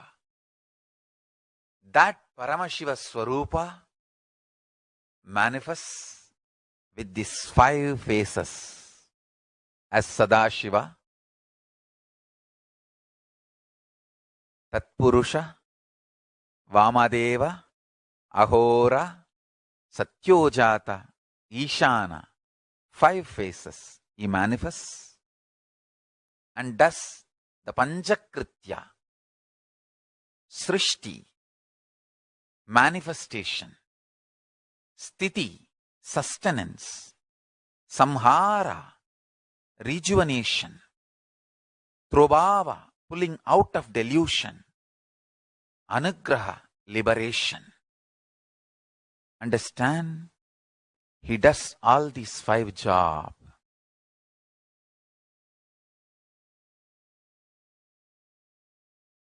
Through these 5 phases.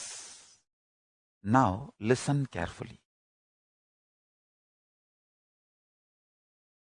Tatpurusham, Vamadevam, Satyojatam, Ahoram, Ishanam. These 5 phases does Panchakrityas. Each phase, each dimension is not just one F-A-C-E phase, P-H-A-S-E phase. It's not just F-A-C-E, P-H-A-S-E. Understand?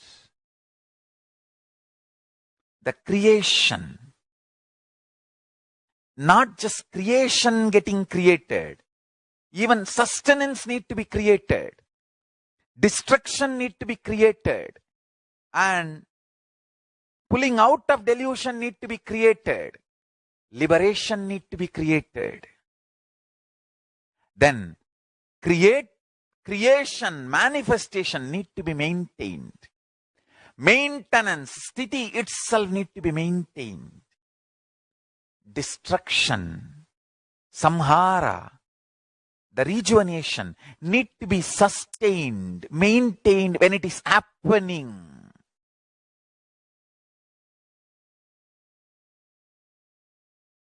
Pulling out of delusion, trobhava, need to be maintained when it is happening.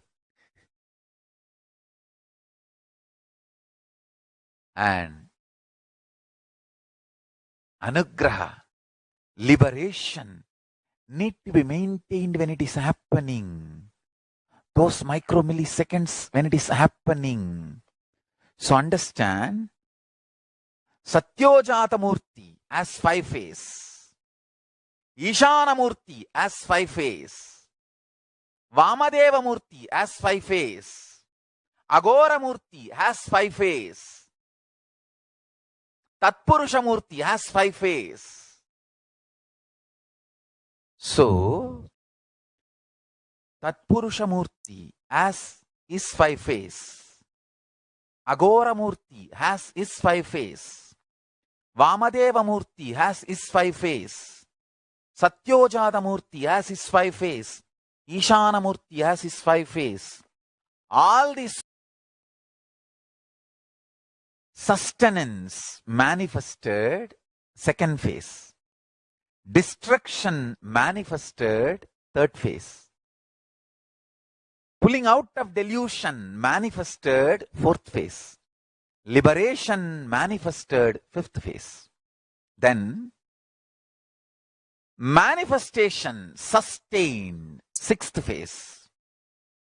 The sustenance is sustained 7th phase. Destruction, rejuvenation is sustained 8th phase. Pulling out of delusion is sustained 9th phase. Liberation is sustained 10th phase. Listen. Then rejuvenation, destruction, rejuvenation is manifested 11th phase. Rejuvenation is sustained 12th phase. Rejuvenation is rejuvenated is 13th phase. Rejuvenation is pulled out of delusion 14th phase. Rejuvenation is liberated is 15th phase. Same way, continue. Pulling out of delusion, trobhava. Trobhava manifested 16th phase. Trobhava sustained 17th phase. Trobhava rejuvenated 18th phase. Trobhava is pulled out of delusion 19th phase. Trobhava is liberated 20th phase. Then again, listen, anugraha, liberation manifested 21st phase. Liberation sustained 22nd phase. Liberation is rejuvenated 23rd phase. Liberation is pulled out of delusion 24th phase. Liberation is liberated 25th phase. Listen, these are the dimensions of Paramashiva. Understand, meditate on this. That is enough. If your inner space can meditate on this, that's enough. All negativities will be burnt away. The most subtle grooves which will be formed in your brain by meditating on this will manifest the state, space, powers of Paramashiva. Beautifully, Bhagavan now explained the state, space, and being of Paramashiva in all of us. Here, we have Bhagavan himself, Paramashiva himself has come down as our Guru to understand Bhagavan, how he has manifested this avatar space.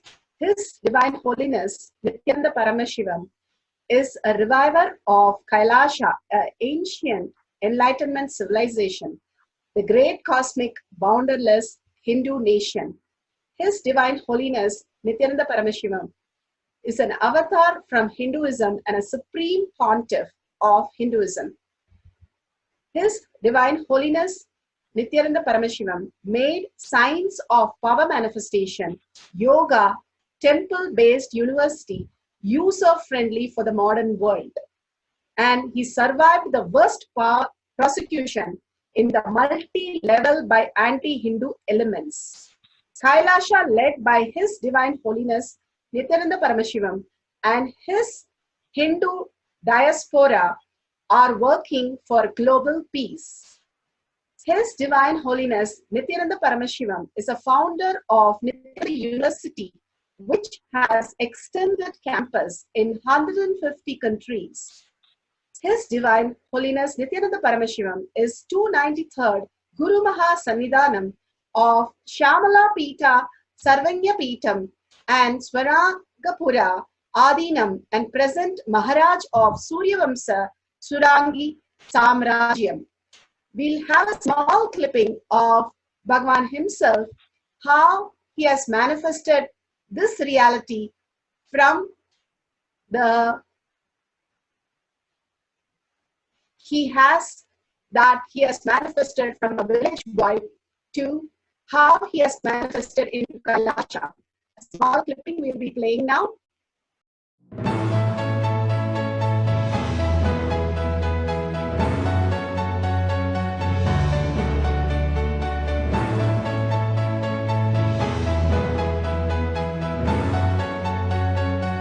Everything is infinitely powerful. You realize your potentiality. You establish yourself in the completion, space of completion. You are God, that's all. All of us are gods.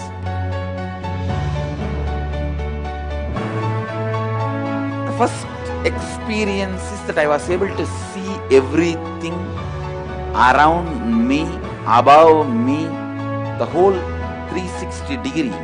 I realized not only I was able to see, I was able to feel, experience the skin of the stone on rock on which I was sitting and the skin of this body. Both carry me equally. In both I exist equally.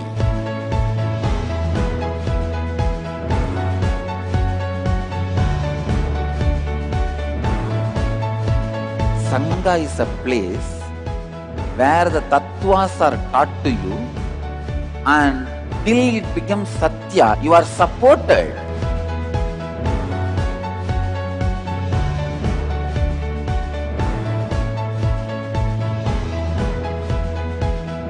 Akhadas are basically founded by Sadashiva himself. All is ganas, Shiva ganas. Exactly the word gana means. In your length, breadth, depth, if you are filled by Shiva, you are Shiva Gana. All the Shiva Ganas formed the first Akhada. Later on, much later, Kapila Muni organizes Mahanirvani Akhada.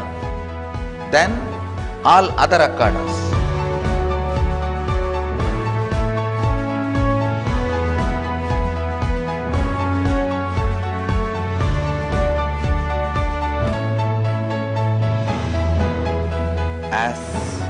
Mahamandaleshwar of Mahanirvani Akhada, the oldest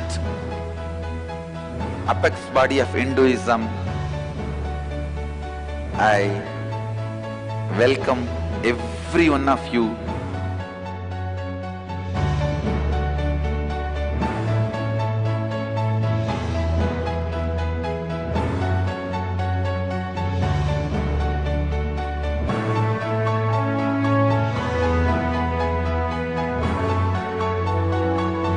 What I am teaching is from original Agamas Yogapada, the science very clearly declares, Sadashiva is very clear, manifestation of these powers happen when you experience oneness with Sadashiva.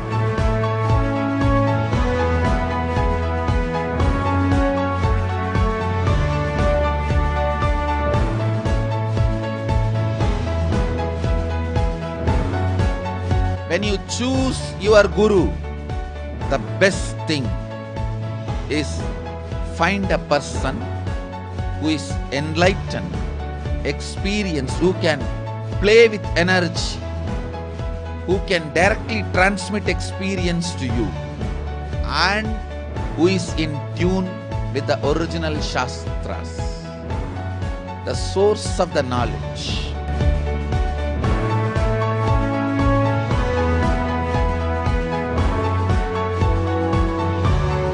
All the revealed scriptures available about the yoga directly by Sadashiva for you to do research, study, practice, question the people who teach. Let us go on contributing.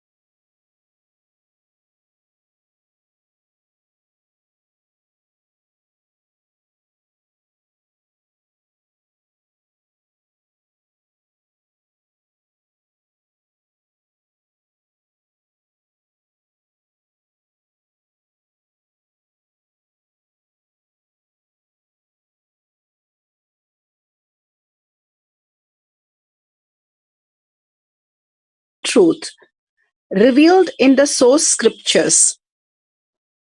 And these Shastra Prabhana are compiled from all the Upanishad, Veda and Agama. And these are lived by great rishis, aptas, apta pramana, or experience and result of aptas, authority of Hinduism, the Vedic rishis and scientists who time-tested and verified this science.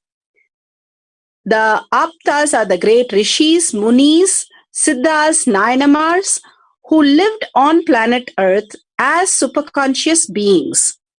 The Atma Pramana, Bhagavan beautifully said, any Guru, Paramahamsa himself has come as our Guru. Paramashiva has come as our Guru, who is guiding us through the whole evolvement into the next conscious species, which is the Atma Pramana. He himself has lived as a human being with the human possibilities and breaking that and evolving into the superconsciousness. The Atma Pramana, or the account of His Divine Holiness Nithyananda Paramashivam, this millennium avatar, personal experience of every power manifestation. And Shakshi Pramanas are the millions of devotees, disciples, followers who are initiated by him and are experiencing these powers as their lifestyle. So we'll be going through the Shastra Pramana, which authenticate the whole thing. The Apta Pramanas, Atma Pramana and Shakshi Pramana. Let's go to the Shastra Pramana now.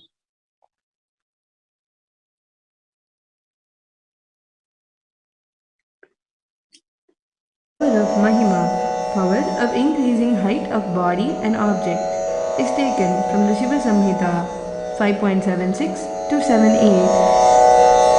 Maranam ghadhyate tena sakenapi na ghadhyate tasya syat paramasiddhir animadi guna prada Vayussannachadate dehe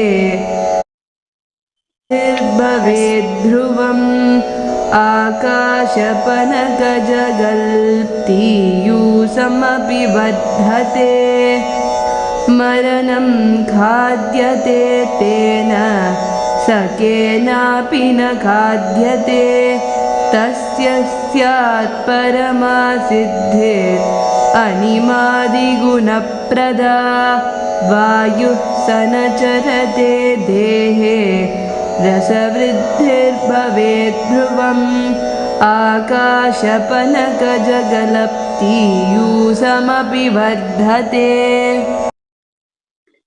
Beautiful. This is from Siddha Samhita 5.7678. And here Bhagavan beautifully translates, death is eaten by him, he is eaten by none. So beautifully Bhagavan today told us how when we are in obsessive compulsive syndrome, we are constantly driven by the mind, which is obsessed. We are obsessed by the mind, the thought currents as reality. The perception of our reality is only because of the obsessive thought currents continuously happening from the past, which is a patterns which we experience again and again like a broken tape recorder. And continuously it leads to boredom and tiredness because it is repeating so many times. And finally we get into the disease and death.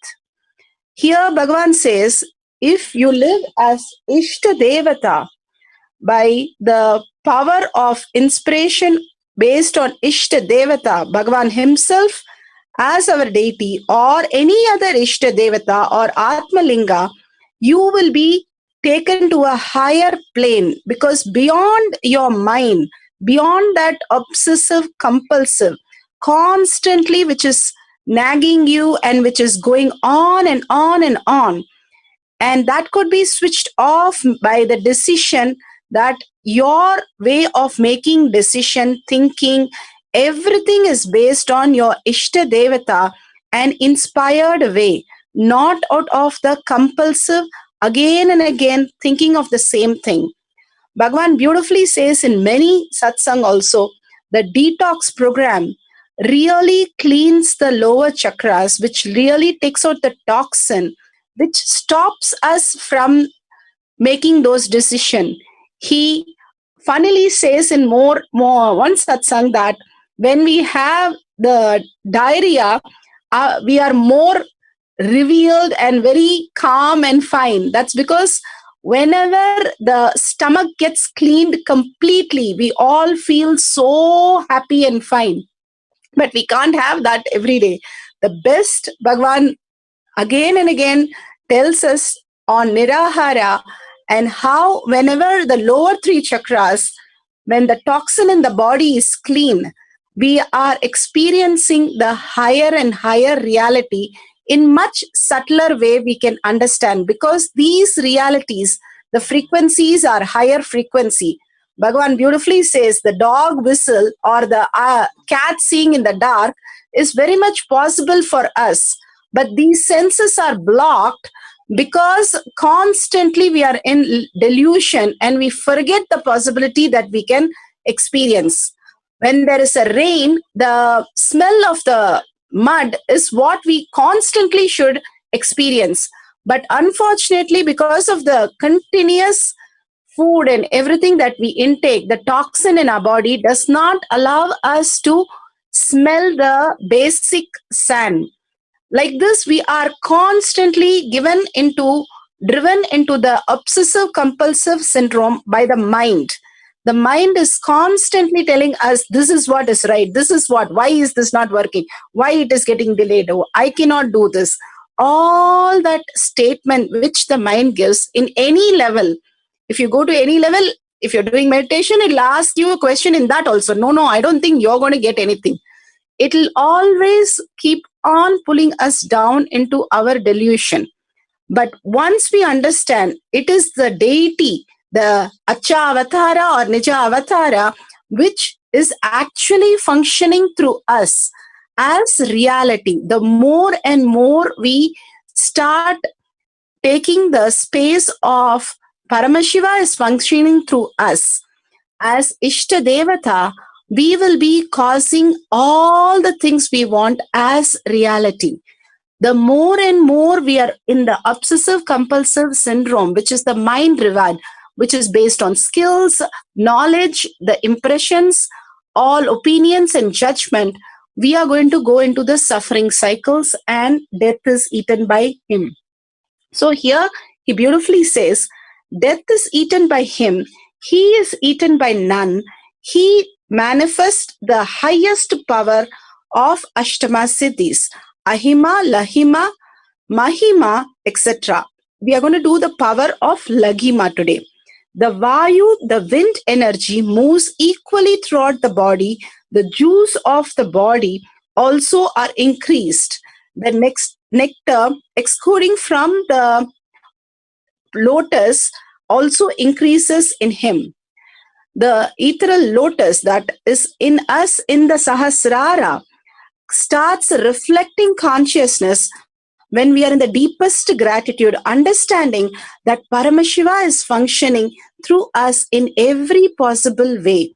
The more and more we are in gratitude that Bhagavan himself is taking that, whether it is a small headache or something major financial decision, in everything, he is there to manifest our reality, what we want. So beautifully he says, I am available. The more and more we connect to the Ishtadevata and Bhagavan himself as our deity, who's a living Nija Avatara, who's the avatar of the millennium. If we connect to him, it's a simplest way to manifest the highest power. Without any of our doing tapas, Bhagavan himself, just by feeling connection, can manifest all the powers. Just like he said, the Gurukul Balasans start manifesting all the powers just by connecting to the simple integrity with him. So we'll go to from Shastra Pramana to Apta Pramana.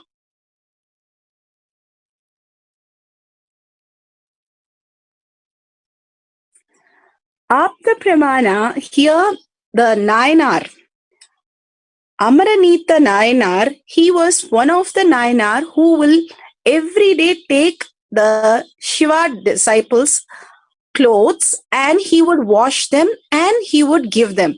Every day, without doing that, he will not function his task. So he kept this as his ritual to wash their Shiva, any devotee of Shiva. He will go take their clothes, especially the rishis and munis who will come by. He'll take those clothes and he will wash them and give. One day, Bhagavan himself, Paramashiva himself had come down and he had given his loin cloth for washing and he goes. And when he comes back and asks this Nayanamar, he says, can you give me back my loin cloth? And he says, he searches this Nayanar, he searches for that cloth and he could not find just that cloth because it has disappeared already. And he doesn't know what to do. He comes and says, I will give you a better one. I will give you some money to buy and all that. But when Shiva plays the Leela, he simply refuses everything. Completely, he said, no, I want only what I gave. I cannot possess some other things. Then I will be responsible for that. All the lectures that he gives and says, no, I want it back. So the Nayanar decides, he's a very rich man. So he says, I will give you all my wealth to the value, the weight of the loin cloth. So he puts the loin cloth and keeps all his jewels, all his money and all his things out in the balance. And it does not balance because Shiva himself playing the whole Leela, it did not balance. Then Nayanar, so beautifully, he does a Sarva Parityaga and says, my whole family and myself is at your feet as your slave, and goes and sits in the balance, and simply the balanced, and Shiva himself gave a blessing and darshan and took them in the balance itself to Kailasa. Such a beautiful story that how these Nayanamar lived very simple, integrated lifestyle, even for the simple things, they made decision from only Ishtadevatas. They only believed that Shiva could manifest their life, not the outer world resources, but Shiva himself is the ultimate resource, and they only worshipped Shiva and lived only for Shiva as their lifestyle. Such a beautiful story when the Nayanar gave up himself and everything and understood Shiva himself will take care. He simply manifested Shiva himself taking him to Kailasa. So from Apta Pramana, how we understood that when you connect to Ishtadevata, you can reduce the weight or increase the weight automatically. We'll go to Apta Pramana, how Bhagwan played the Leela. Bhagwan himself had played many Leelas. This is one of the Leelas that he played in LA. In LA, we have a deity, Rajarajeshwari deity. It's very heavy and they had to forklift it. And they need about 3,000 pounds less to lift it. And they tried many times to lift again and again, but only when they connected to Bhagwan, told Bhagwan and connected to Bhagwan in complete surrender, they simply saw the 3,000 pound weight disappear and the crane was able to lift it and position it. Such an amazing thing they have recorded in LA Ashram. Each of the deity, Bhagwan played a Leela in LA Ashram to bring those deity into the LA temple. Such a beautiful experience of all the devotees seeing how he was able to reduce the weight of a stone deity by 3,000 pounds. We have many instances where Bhagwan has played all these Leelas so beautifully, manifesting all these powers himself in the physical body, showing us the possibility of experience. The superconsciousness is available for all of us. The next is the Shakshi Pramanas. The devotees from all over the world have experienced when they did the power manifestation. Here we can see Alex, who reduced the weight from 66.6 kg to 65.2 kg. Many instances that all the sannyasis also, Bhagavan himself has said how when they started levitation, they were able to carry huge triple amount, 4 times their weight. And they were able to really, without previous training, they were able to do just by connecting to Bhagwan in the oneness space. One more Shakshi Pramana is there. Here you can see the next Shakshi Pramana. You can see that from 60.5 to 60.4 kgs, we have this devotee reduce. Reducing weight is absolutely possible when you are connected in the deep oneness with Bhagwan. Again and again, when you connect with the Ishtadevata, you will be maximizing the power manifestation. Today, we'll have the deities or Atmalinga, Bhagwan's deity or Bhagwan's Murti or Atmalinga or your Ishtadevata, Ishta deity, whatever you have as Ishtadevata, you can keep them and you can request them like these Gurukul Balasans. Ganesha, please move this object for me on the ground.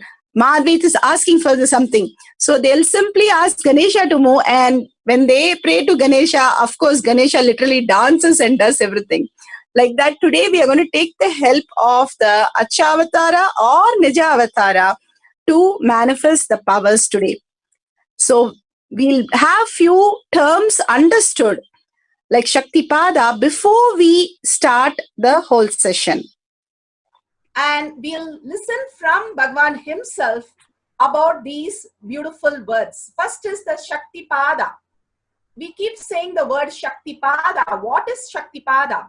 Becoming one with the cosmic soul. Shaktipada, the process. It is the presence just sitting that makes the individual soul one with the cosmic soul. When you are in the oneness continuously with Bhagavan, suddenly you realize that you are the Paramashiva who is manifesting everything in your life. Now we'll have a small clipping of Shaktipada by Bhagavan himself, explaining it beautifully.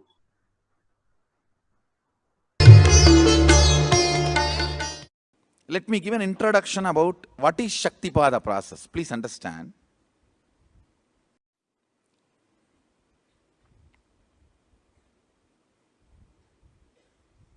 You would have seen or heard about how the chicken sits on the egg and hatches.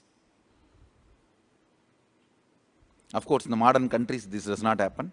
Machine sits on the egg and our egg sits on the machine. In those days, originally when hens and chicken were getting produced on the planet Earth, the hen used to sit on the chicken and hen used to sit on the egg and the chicken will come out of the egg. See, same way, Sadashiva sitting means the ultimate cosmic energy sitting on the individual soul and making the individual soul into cosmic energy is Shaktipada. Hen sitting on the egg and making the chicken happen, same way. You may think, how come, what is going on here? That hen is only sitting just by the body heat of the hen, the egg is becoming chicken. Because no surgery is done and nothing goes inside. It's only sitting. Same way, it is just sitting.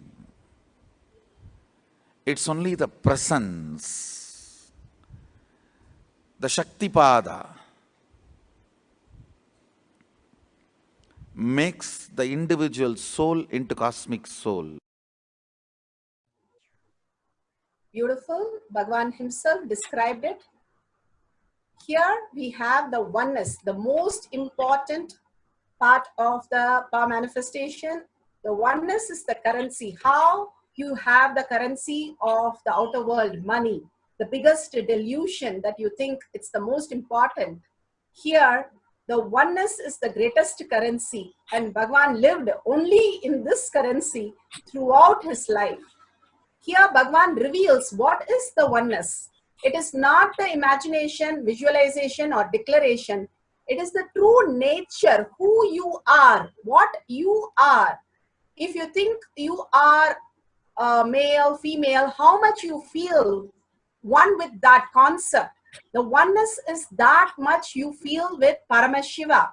When the great rishis, munis, when we ask them who they are, they simply will reply that they are Paramashiva. They do not tell that they are so and so and they refer them as a person, but they just refer themselves as consciousness. We have seen many references to that. Now we'll have Bhagavan himself explain how the tiredness and boredom can be broken with ferociousness to enter the space of oneness with Paramashiva.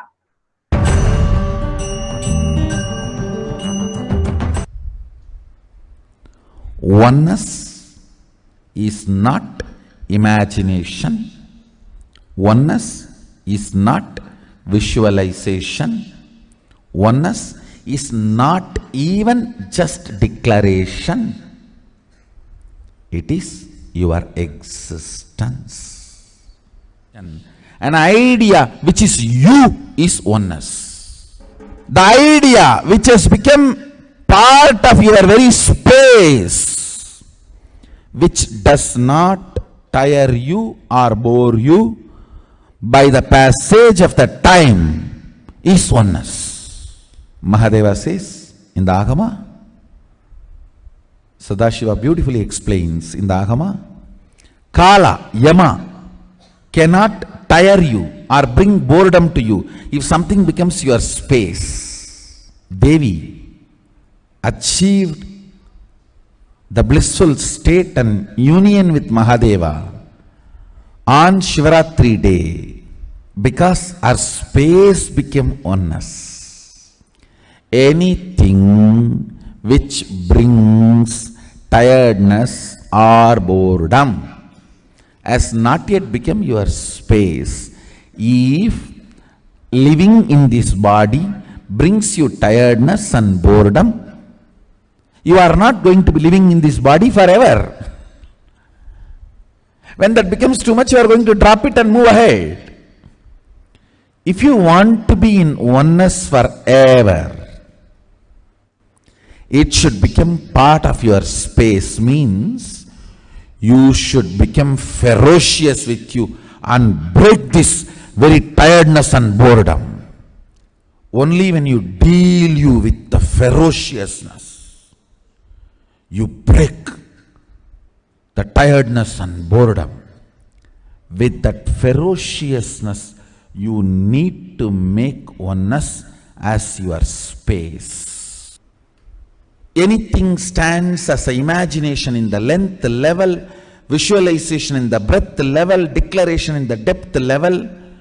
If you open your time with ferociousness, it just sinks into space level. With this ferociousness, the time layer in you opens, and the oneness from imagination to visualization to declaration, it becomes your space, the way of existence. So beautiful. Bhagavan explained how the oneness is the currency, which is the space, who you are. That's all about it. Be unclutched. What is unclutched? The neutral space between two thoughts is to be unclutched. When you are continuous happening, the thoughts are continuous happening, we are in connection with the outer world. When we unclutch from that, let go a little bit and step out of that. How you step out of the room for a nice breath, like that, when you step out, something vast is there. And which is the space of unclutch, which is silence, which is the bliss, which is the ultimate space that you can experience. Now we'll listen to Bhagavan's words itself, because each of the words become the mantra. When we listen and get initiated into all these from Bhagavan's words, again and again listening to this, just by listening, we can experience those words into reality. That is the power of listening to a guru, because he speaks from no mind. We also fall into the same space. When you keep on listening to the guru, you start really experiencing this. That is why we are again and again playing this beautiful clipping. Now we'll be seeing a small clipping on unclutch.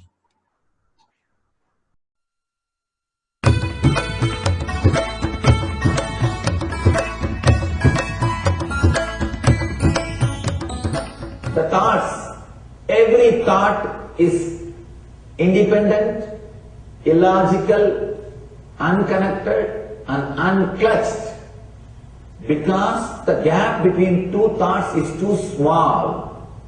The neutral space between the two thoughts is too small. You think all the thoughts are connected and it is in the shape form. It is not. By your very nature, every thought is independent, illogical, unconnected and unclutched. Between every thought you experience a neutral space. When you change the gear, whether you go from neutral to 1 or 1 to 2 or 2 to 3 or 3 to 4 or 4 to whatever gears you may change, but every time you have to come to the neutral space. Only then you can go to the next gear. Even if you want to go from 2 to 3, you have to come to the neutral space. Only then you can go to 3. Same way, between every thought you experience a neutral space. You experience a neutral space between every thoughts. Between every thought. That neutral space, that silence is what I call peace or bliss. The peace which exists, the bliss which exists already in you, between every thought, the gap of the thought, the gap between the thoughts, that neutral space is the peace, is the bliss. When you understand you are unconnected, independent, illogical and unclutched by your very nature, you will start experiencing the neutral space in you, neutral space which exists in you. You will start living from moment to moment in spontaneity. We need to understand one more thing. This technique of be unclutched, it does miracles in your being, in the body level, or in the mental level, or in the being level. In every level, when you understand the truth, by your very nature, you are unclutched. The tremendous quantum transformation. You take a quantum jump. The transformation happens in quantum, not step by step. Just on jump.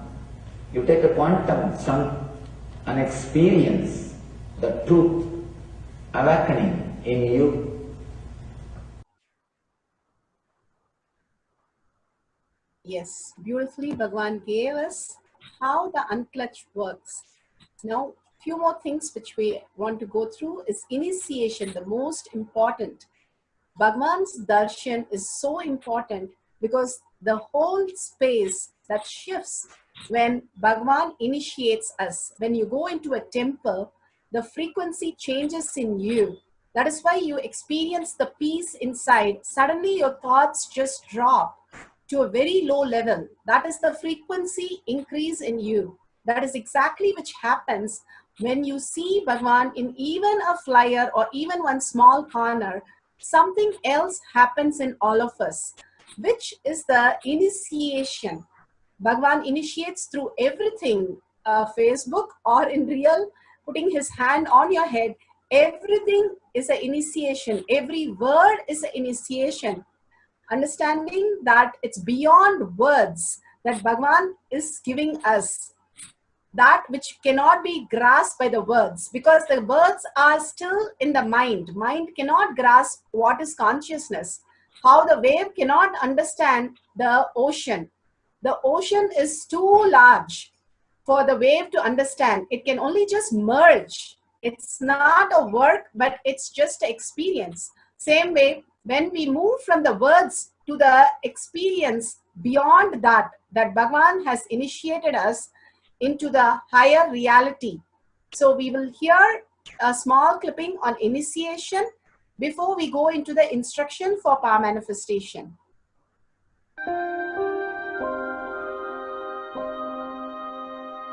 You see, let me explain the initiation. Initiation is the process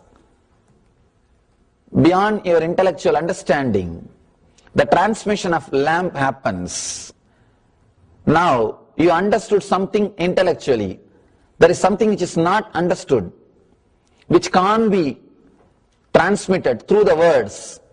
That is transmitted. That's what we call initiation. Sometimes I tell people that unless you are initiated, the techniques do not create the result. The reason is you do not grasp completely whatever is expressed through words. Initiation is like it just transmits whatever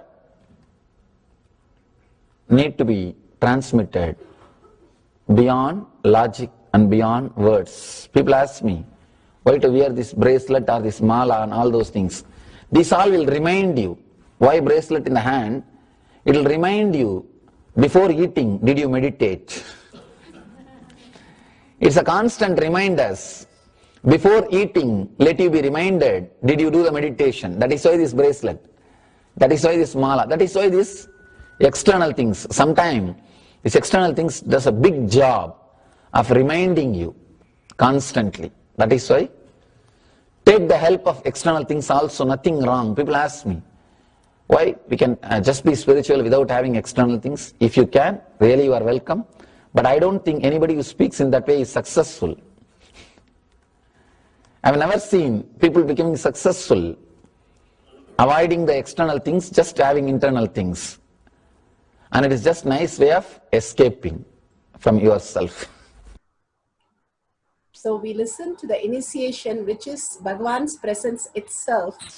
The initiation is what which makes the whole thing open up in us. The next dimension, next reality opens up in us.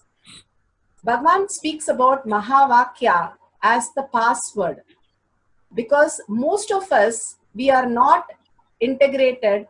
Even though he keeps talking about it, we have some incompletion or some pain or something which is going on in the outer world, which is standing much more important to us than ourselves, the higher consciousness that we are to realize ourselves.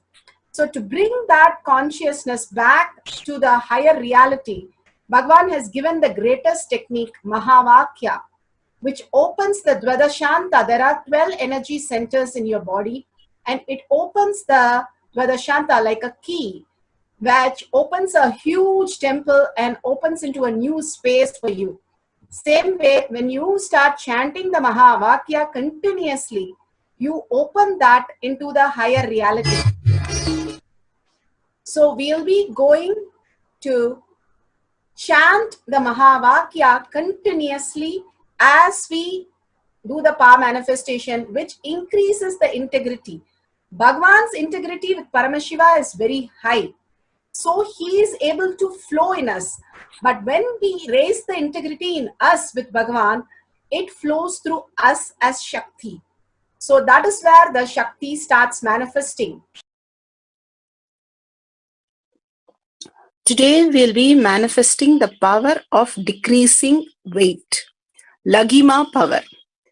What we are going to do is, we are going to take the Ishtadevata, whatever Ishtadevata that you have, and you have Atmalinga or your Kantamala or Rudraksh, or you have just a Ganesha, anything, or Bhagavan's Murti. The whole space we are going to hold is invoke that in our identity, Bhagavan says. Our identity we know as male, female, so-and-so, we live in so-and-so place. All these words are the OCDs.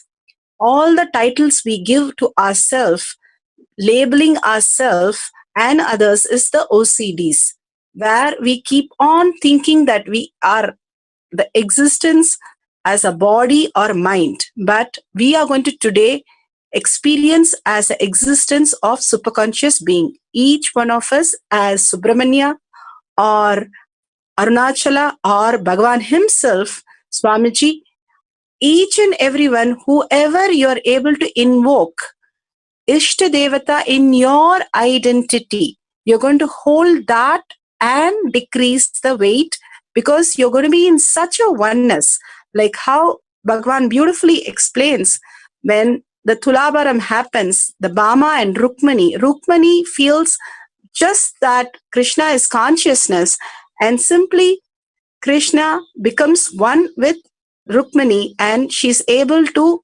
increase the weight of Tulasi. Same way, you can hold that in you, the Ishtadevata in you, as your identity now as your Ishtadevata. If your Ishtadevata is Bhagavan, you're going to be the Bhagavan who is going to manifest the power of reducing the weight. So you take a weighing scale, bathroom weighing scale or a kitchen weighing scale, anything, you keep it and weigh yourself or object, whatever you are able to do it. You can place the small object on the weighing scale and measure it and take a picture of it. If you can take a video of it, that would be the ultimate. If you don't have any weighing scale, you can download the app that I have projected here. Android and iPhone, we have apps which help us to measure the weight in pounds and kgs. So you can download the app which belongs to or iPhone. You can download this app, the web app which is there for digital scale. You can download and you can start using this app to manifest the powers. Now we'll go to the instruction.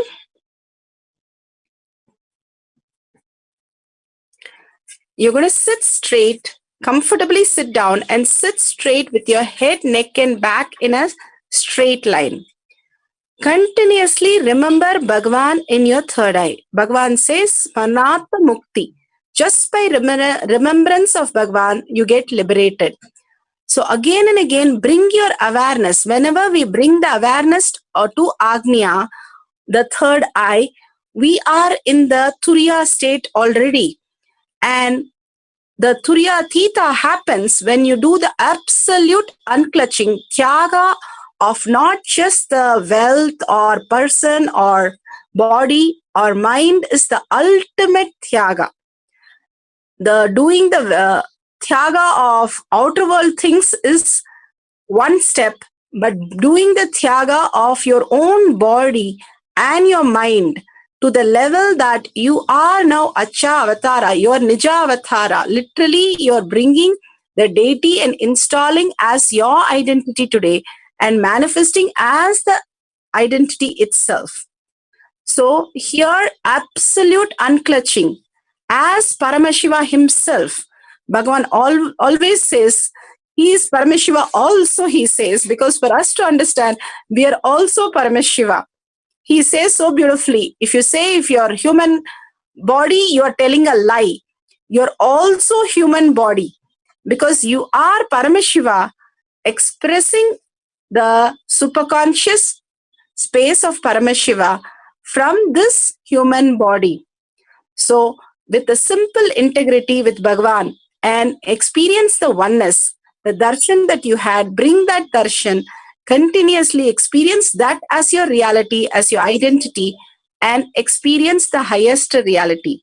With the deep listening and contemplating on this great truth that Bhagavan said, the Ishtadevata as your identity, and experiencing that as your reality and raising your frequency and manifesting continuously your reality in every possible way. The one more he has added to it, why Bhagavan gives multiple things so that your mind does not come and interfere but just gets dissolved in your third eye.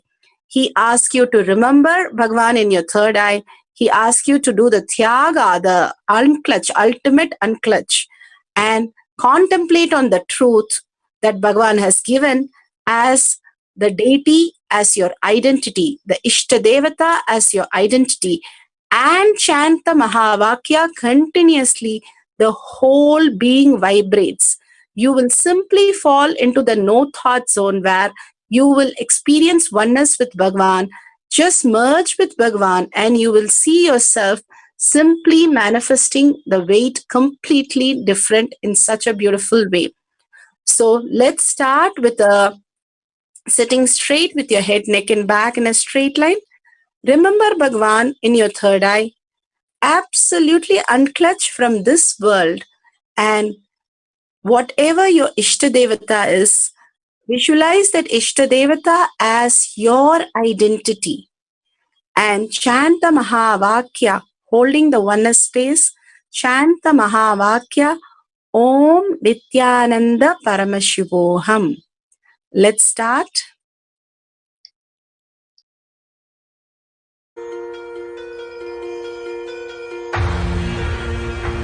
See yourself as 25-headed, 50-handed Paramashiva, as eternally 16, youthful.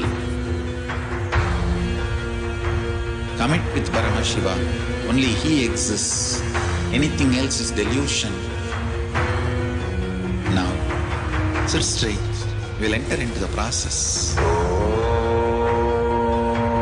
Nithyananda Paramashivam. Nithyananda Paramashivam. Om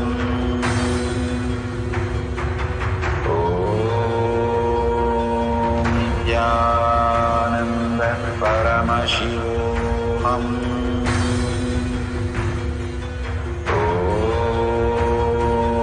Nithyananda Paramashivam.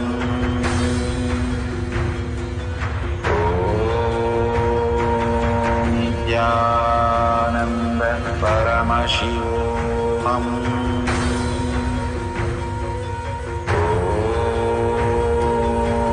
Nithyananda Paramashivam. Om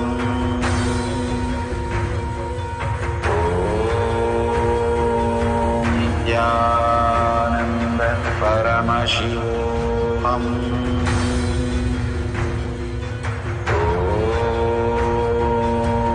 Nithyananda Paramashivam. Om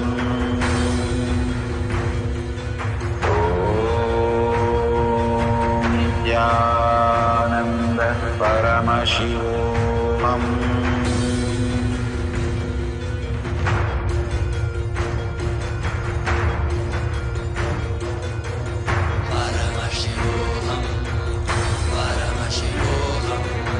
Let Paramashiva's third eye manifest in all our third eyes. Let the Amrita pour, let the Varni open up, manifest in all of us.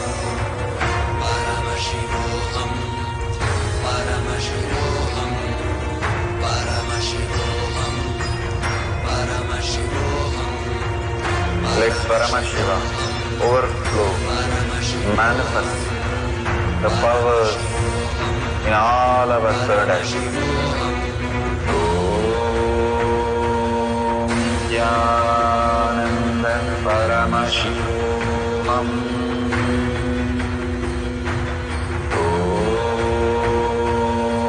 Nithyananda Paramashivam.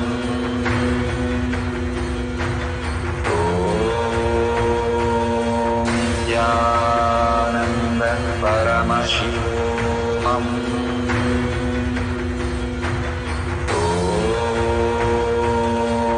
Nithyananda Paramashivam. Om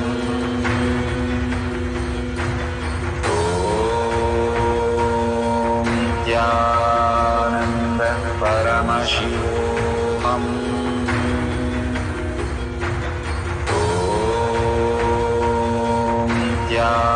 Nithyananda Paramashivam. Om Nithyananda Paramashivam. Om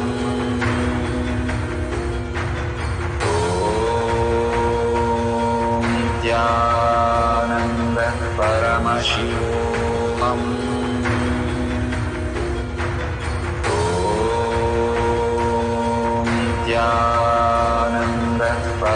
Paramashivam.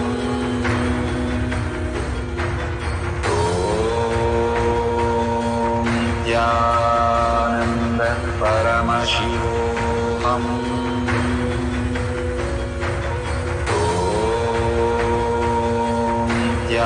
Nithyananda Paramashivam.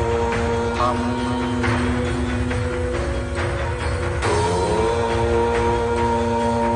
Nithyananda Paramashivam.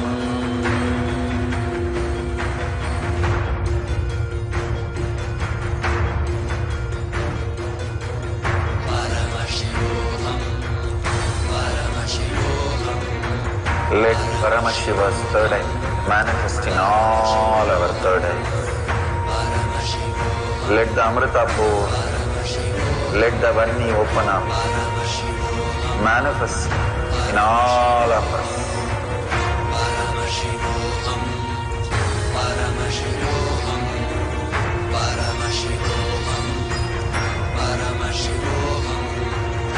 Let Paramashiva overflow, manifest the powers in all our third eyes. Om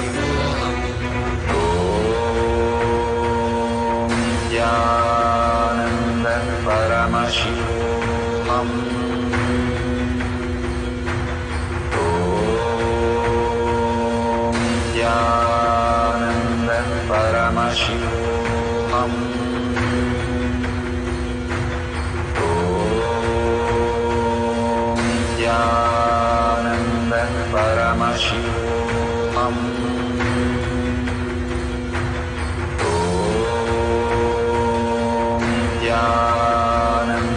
Paramashivam.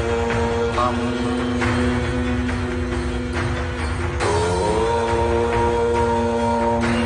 Nithyananda Paramashivam. Om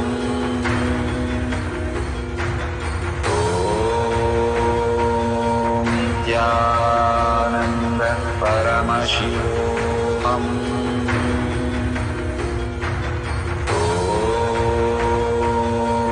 Nithyananda Paramashivam. Om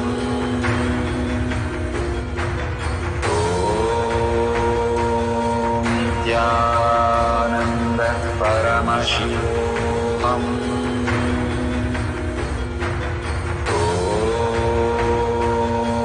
Nithyananda Paramashivam.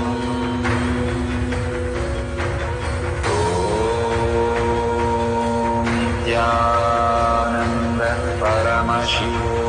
Om Nithyananda Paramashivam.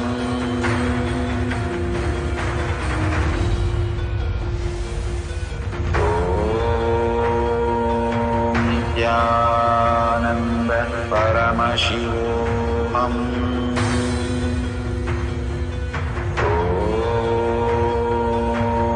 Nithyananda Paramashivam. Om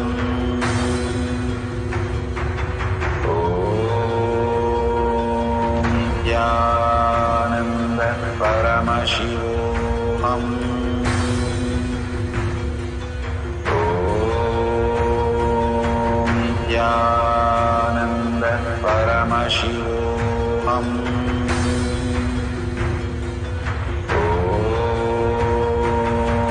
Nithyananda Paramashivam. Om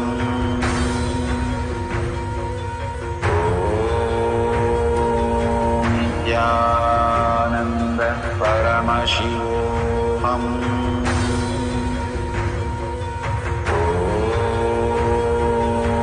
Nithyananda Paramashivam.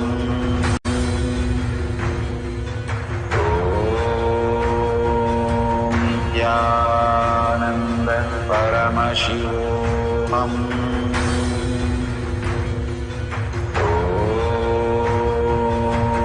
Nithyananda Paramashivam.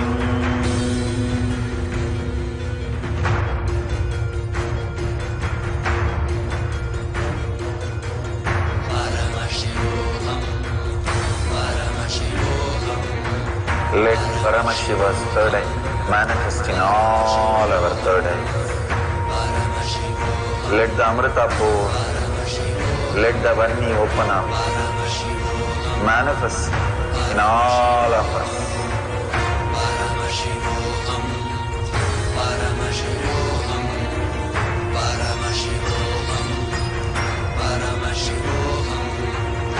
Let Paramashiva overflow, manifest the powers in all our third eyes.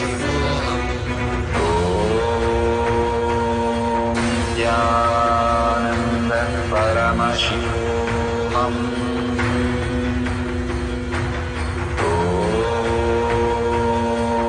Nithyananda Paramashivam.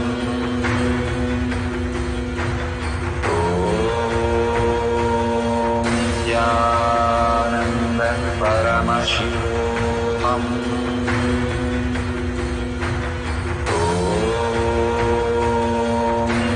Nithyananda Paramashivam. Om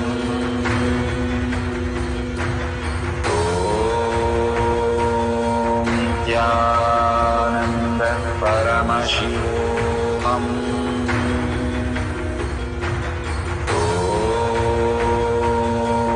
Nithyananda Paramashivam. Om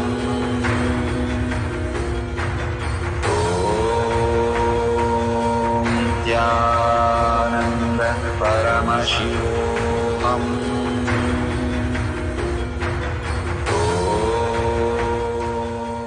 Nithyananda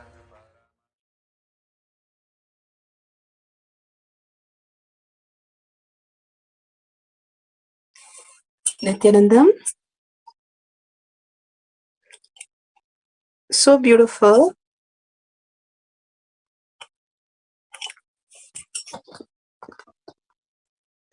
Here we finished the first round.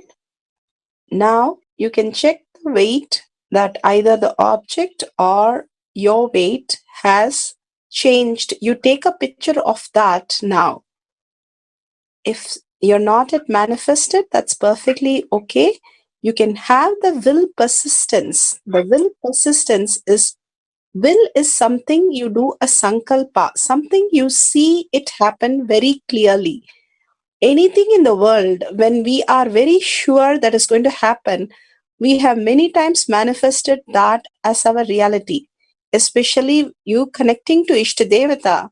Bhagavan beautifully says, example of Ganesha. When you call Ganesha, he's there with his big elephant face and his big stomach, and he's going to come and ask you, what do you want? Literally, he's going to manifest that reality for you. So the more and more we connect our identity as reality, we will simply manifest it more and more. And we are sure that all the god and goddesses who are running the whole planet can manifest these small things for us to experience their presence as our identity. Now, with the will persistence, we'll have another cycle of 10 minutes. Deeply connect to the Ishtadevata as your identity. Like how Swamiji said about Ganesha, bring in your identity as Ganesha himself or as Swamiji himself and deeply connect to him. And remember Bhagavan in your third eye. Continuously contemplate and chant the Mahavakya. Absolute unclutching. Any thought comes, how will the deity come? When will he come? If he doesn't come, it doesn't move. Nothing has happened. All this is OCD. Just complete with that. Do the Thyaga, which is not there. This tape recorder, which you recorded before 7 years, is not real. Stop playing that. Tell very clearly, I am going to be in the space of what I perceive I want to manifest as reality. The will is something you clearly see it happen. Make a sankalpa of that and have the persistence to see it happen. How? The beautiful chicken, Bhagavan said, it hatches from inside and becomes a chicken. From the egg, it opens from inside. If you open from outside, it is no longer a chicken. It's gone. You can only make something else. But here, when it opens from inside, it becomes a beautiful chicken and it walks out. Like that, when you are from your identity as your Ishtadevata, manifest this power, you will feel complete in oneness and experience the higher reality as yourself, who you are, the superconscious being. So let's start the next cycle for 10 minutes with the Mahavakya, Om Nithyananda Paramashivoham. We'll play the minutes. Nithyananda Paramashivam.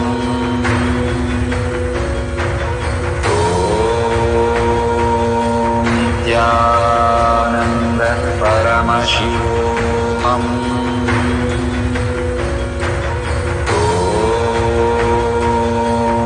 Nithyananda Paramashivam.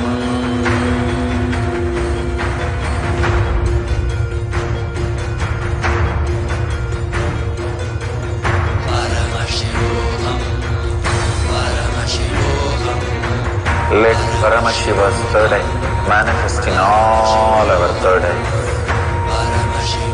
Let the Amrita pour, let the Varni open up, manifest in all of us.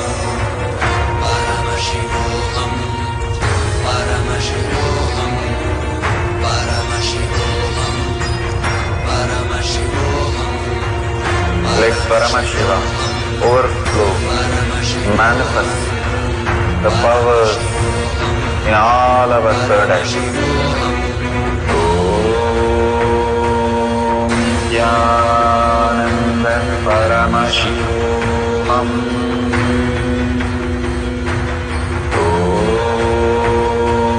Nithyananda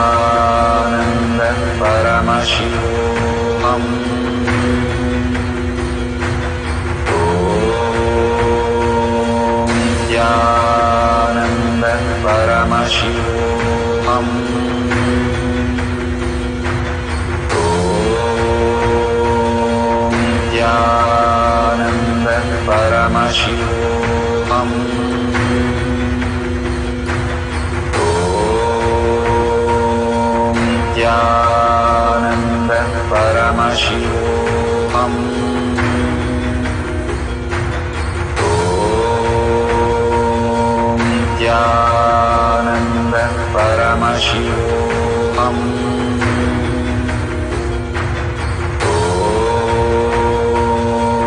Nithyananda Paramashivam. Om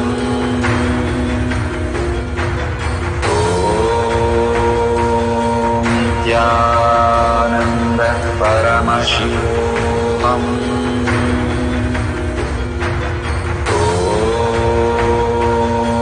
Nithyananda Paramashivam. Om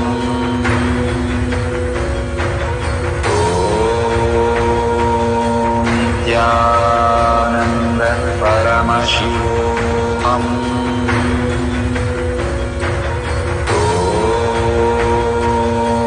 Nithyananda Paramashivam.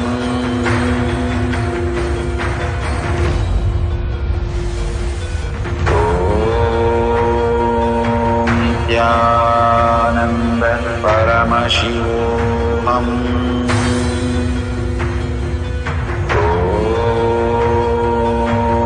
Nithyananda Paramashivam. Om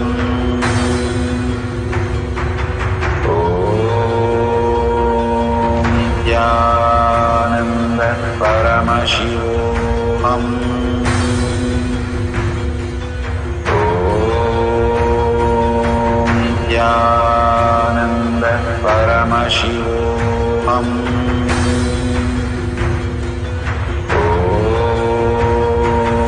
Nithyananda Paramashivam.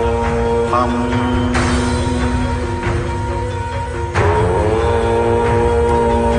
Nithyananda Paramashivam. Om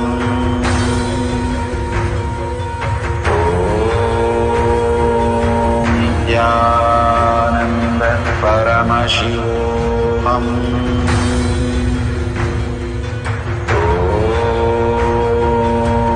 Nithyananda Paramashivam. Om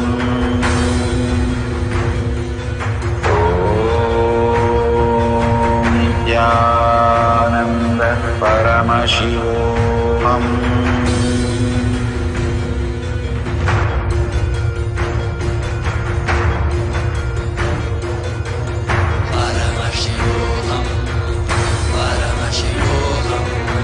Let Paramashiva's third eye manifest in all our third eyes. Let the Amrita pour, let the Varni open up, manifest in all of us.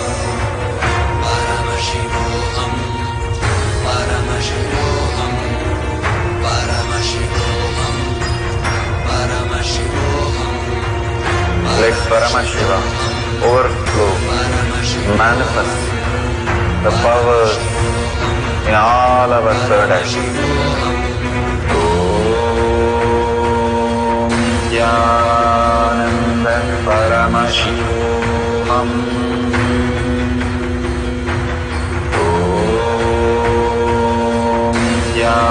Nithyananda Paramashivam.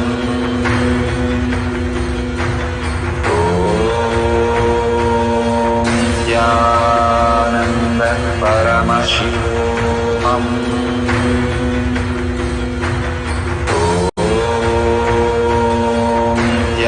Nithyananda Paramashivam. Om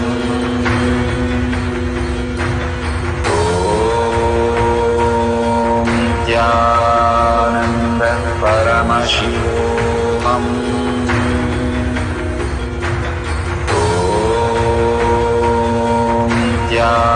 Nithyananda Paramashivam. Om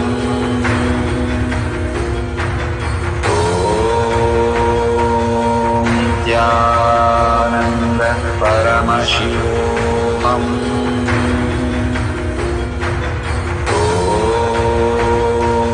Nithyananda Paramashivam.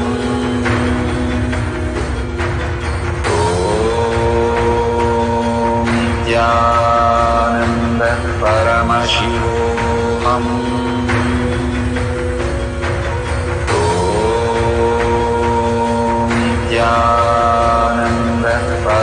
Paramashivam. Om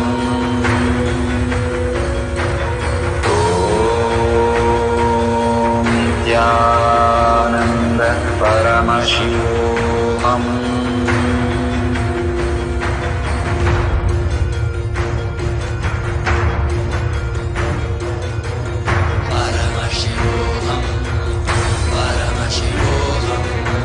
Let Paramashiva's third eye manifest in all our third eyes. Let the Amrita pour, let the Varni open up, manifest in all of us.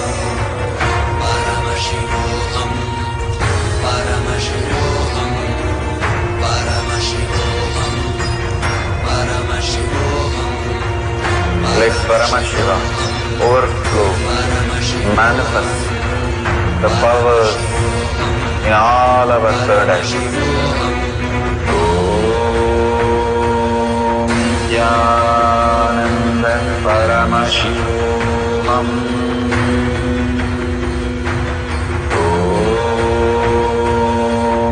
Nithyananda Paramashivam.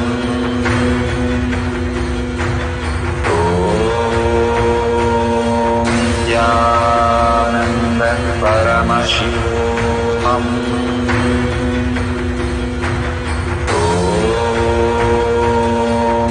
Nithyananda Paramashivam. Om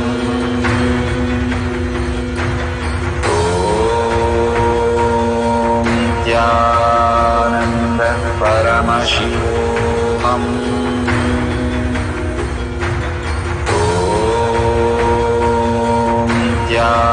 Nithyananda Paramashivam. Om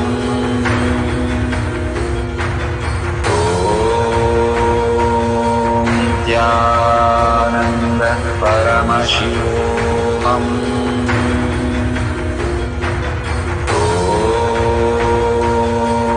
Nithyananda Paramashivam.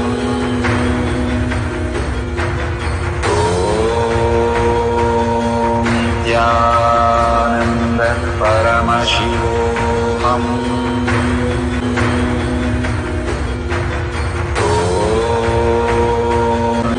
Paramashivam. Om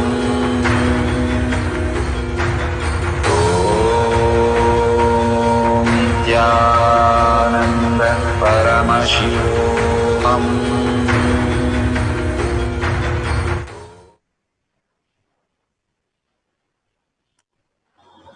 Nithyanandam. Now, if you've seen the weight decrease and you have recorded the picture, please make sure you post it. This is for the NTV, Facebook, and the live viewers. If you're in PMS program, start continuing with the next levels. This is for the viewers who are in NTV, Facebook, and YouTube. Please post the results in Sri Kailasa Courtyard Manifesting Powers, tinyurl.com/powermanifestation. We request you to start posting the whatever result you have now experienced in this tiny URL. Bhagavan beautifully says, when you are experiencing the Ishtadevata, sharing becomes your lifestyle, then that becomes your cognition. You're getting liberated from the delusion. And sharing this with the world, at least to 10 groups, how you or your friends have manifested the powers when you do the causing others reality and bring them also for the darshan and diksha and power manifestation, you have liberated yourself. When you live as Ishtadevata and you're manifesting your reality as you want, no diet, nothing, simply reducing your weight or reducing the weight of an object was so simple for you today because you became one with Paramashiva and you experienced the space of Paramashiva, which is the real you as you experience. So let's make sure we share it in Sri Kailasa Courtyard Manifesting Power Group. It takes only few seconds to upload the picture and just write your couple of line comments that how you experience the Ishtadevata as your identity today and experience the change in the weight. tinyurl.com/power manifestation. Whenever you manifest the powers, you surrender to Bhagwan's lotus feet. Because anytime you surrender to Bhagwan's lotus feet, you start manifesting next level of power manifestation. So whatever you have cognized and experienced and manifested, just surrender to Bhagwan's feet, lotus feet, and with a deep gratitude and seeking. What we seek is what we perceive as our reality. So with a deep seeking and gratitude that Bhagwan himself played the role of your identity, manifesting this power, or any Ishtadevata, bring that deep gratitude and oneness, thank them for experiencing this beautiful power manifestation and request them, pray to them with a deep gratitude that this should become your existential reality, your life itself.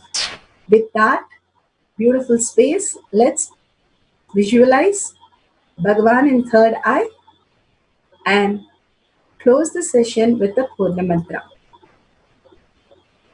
Om Purnamada Purnamidam Purna Purnamudashyate Purnasya Purnamataya Purnameva Vashishyate.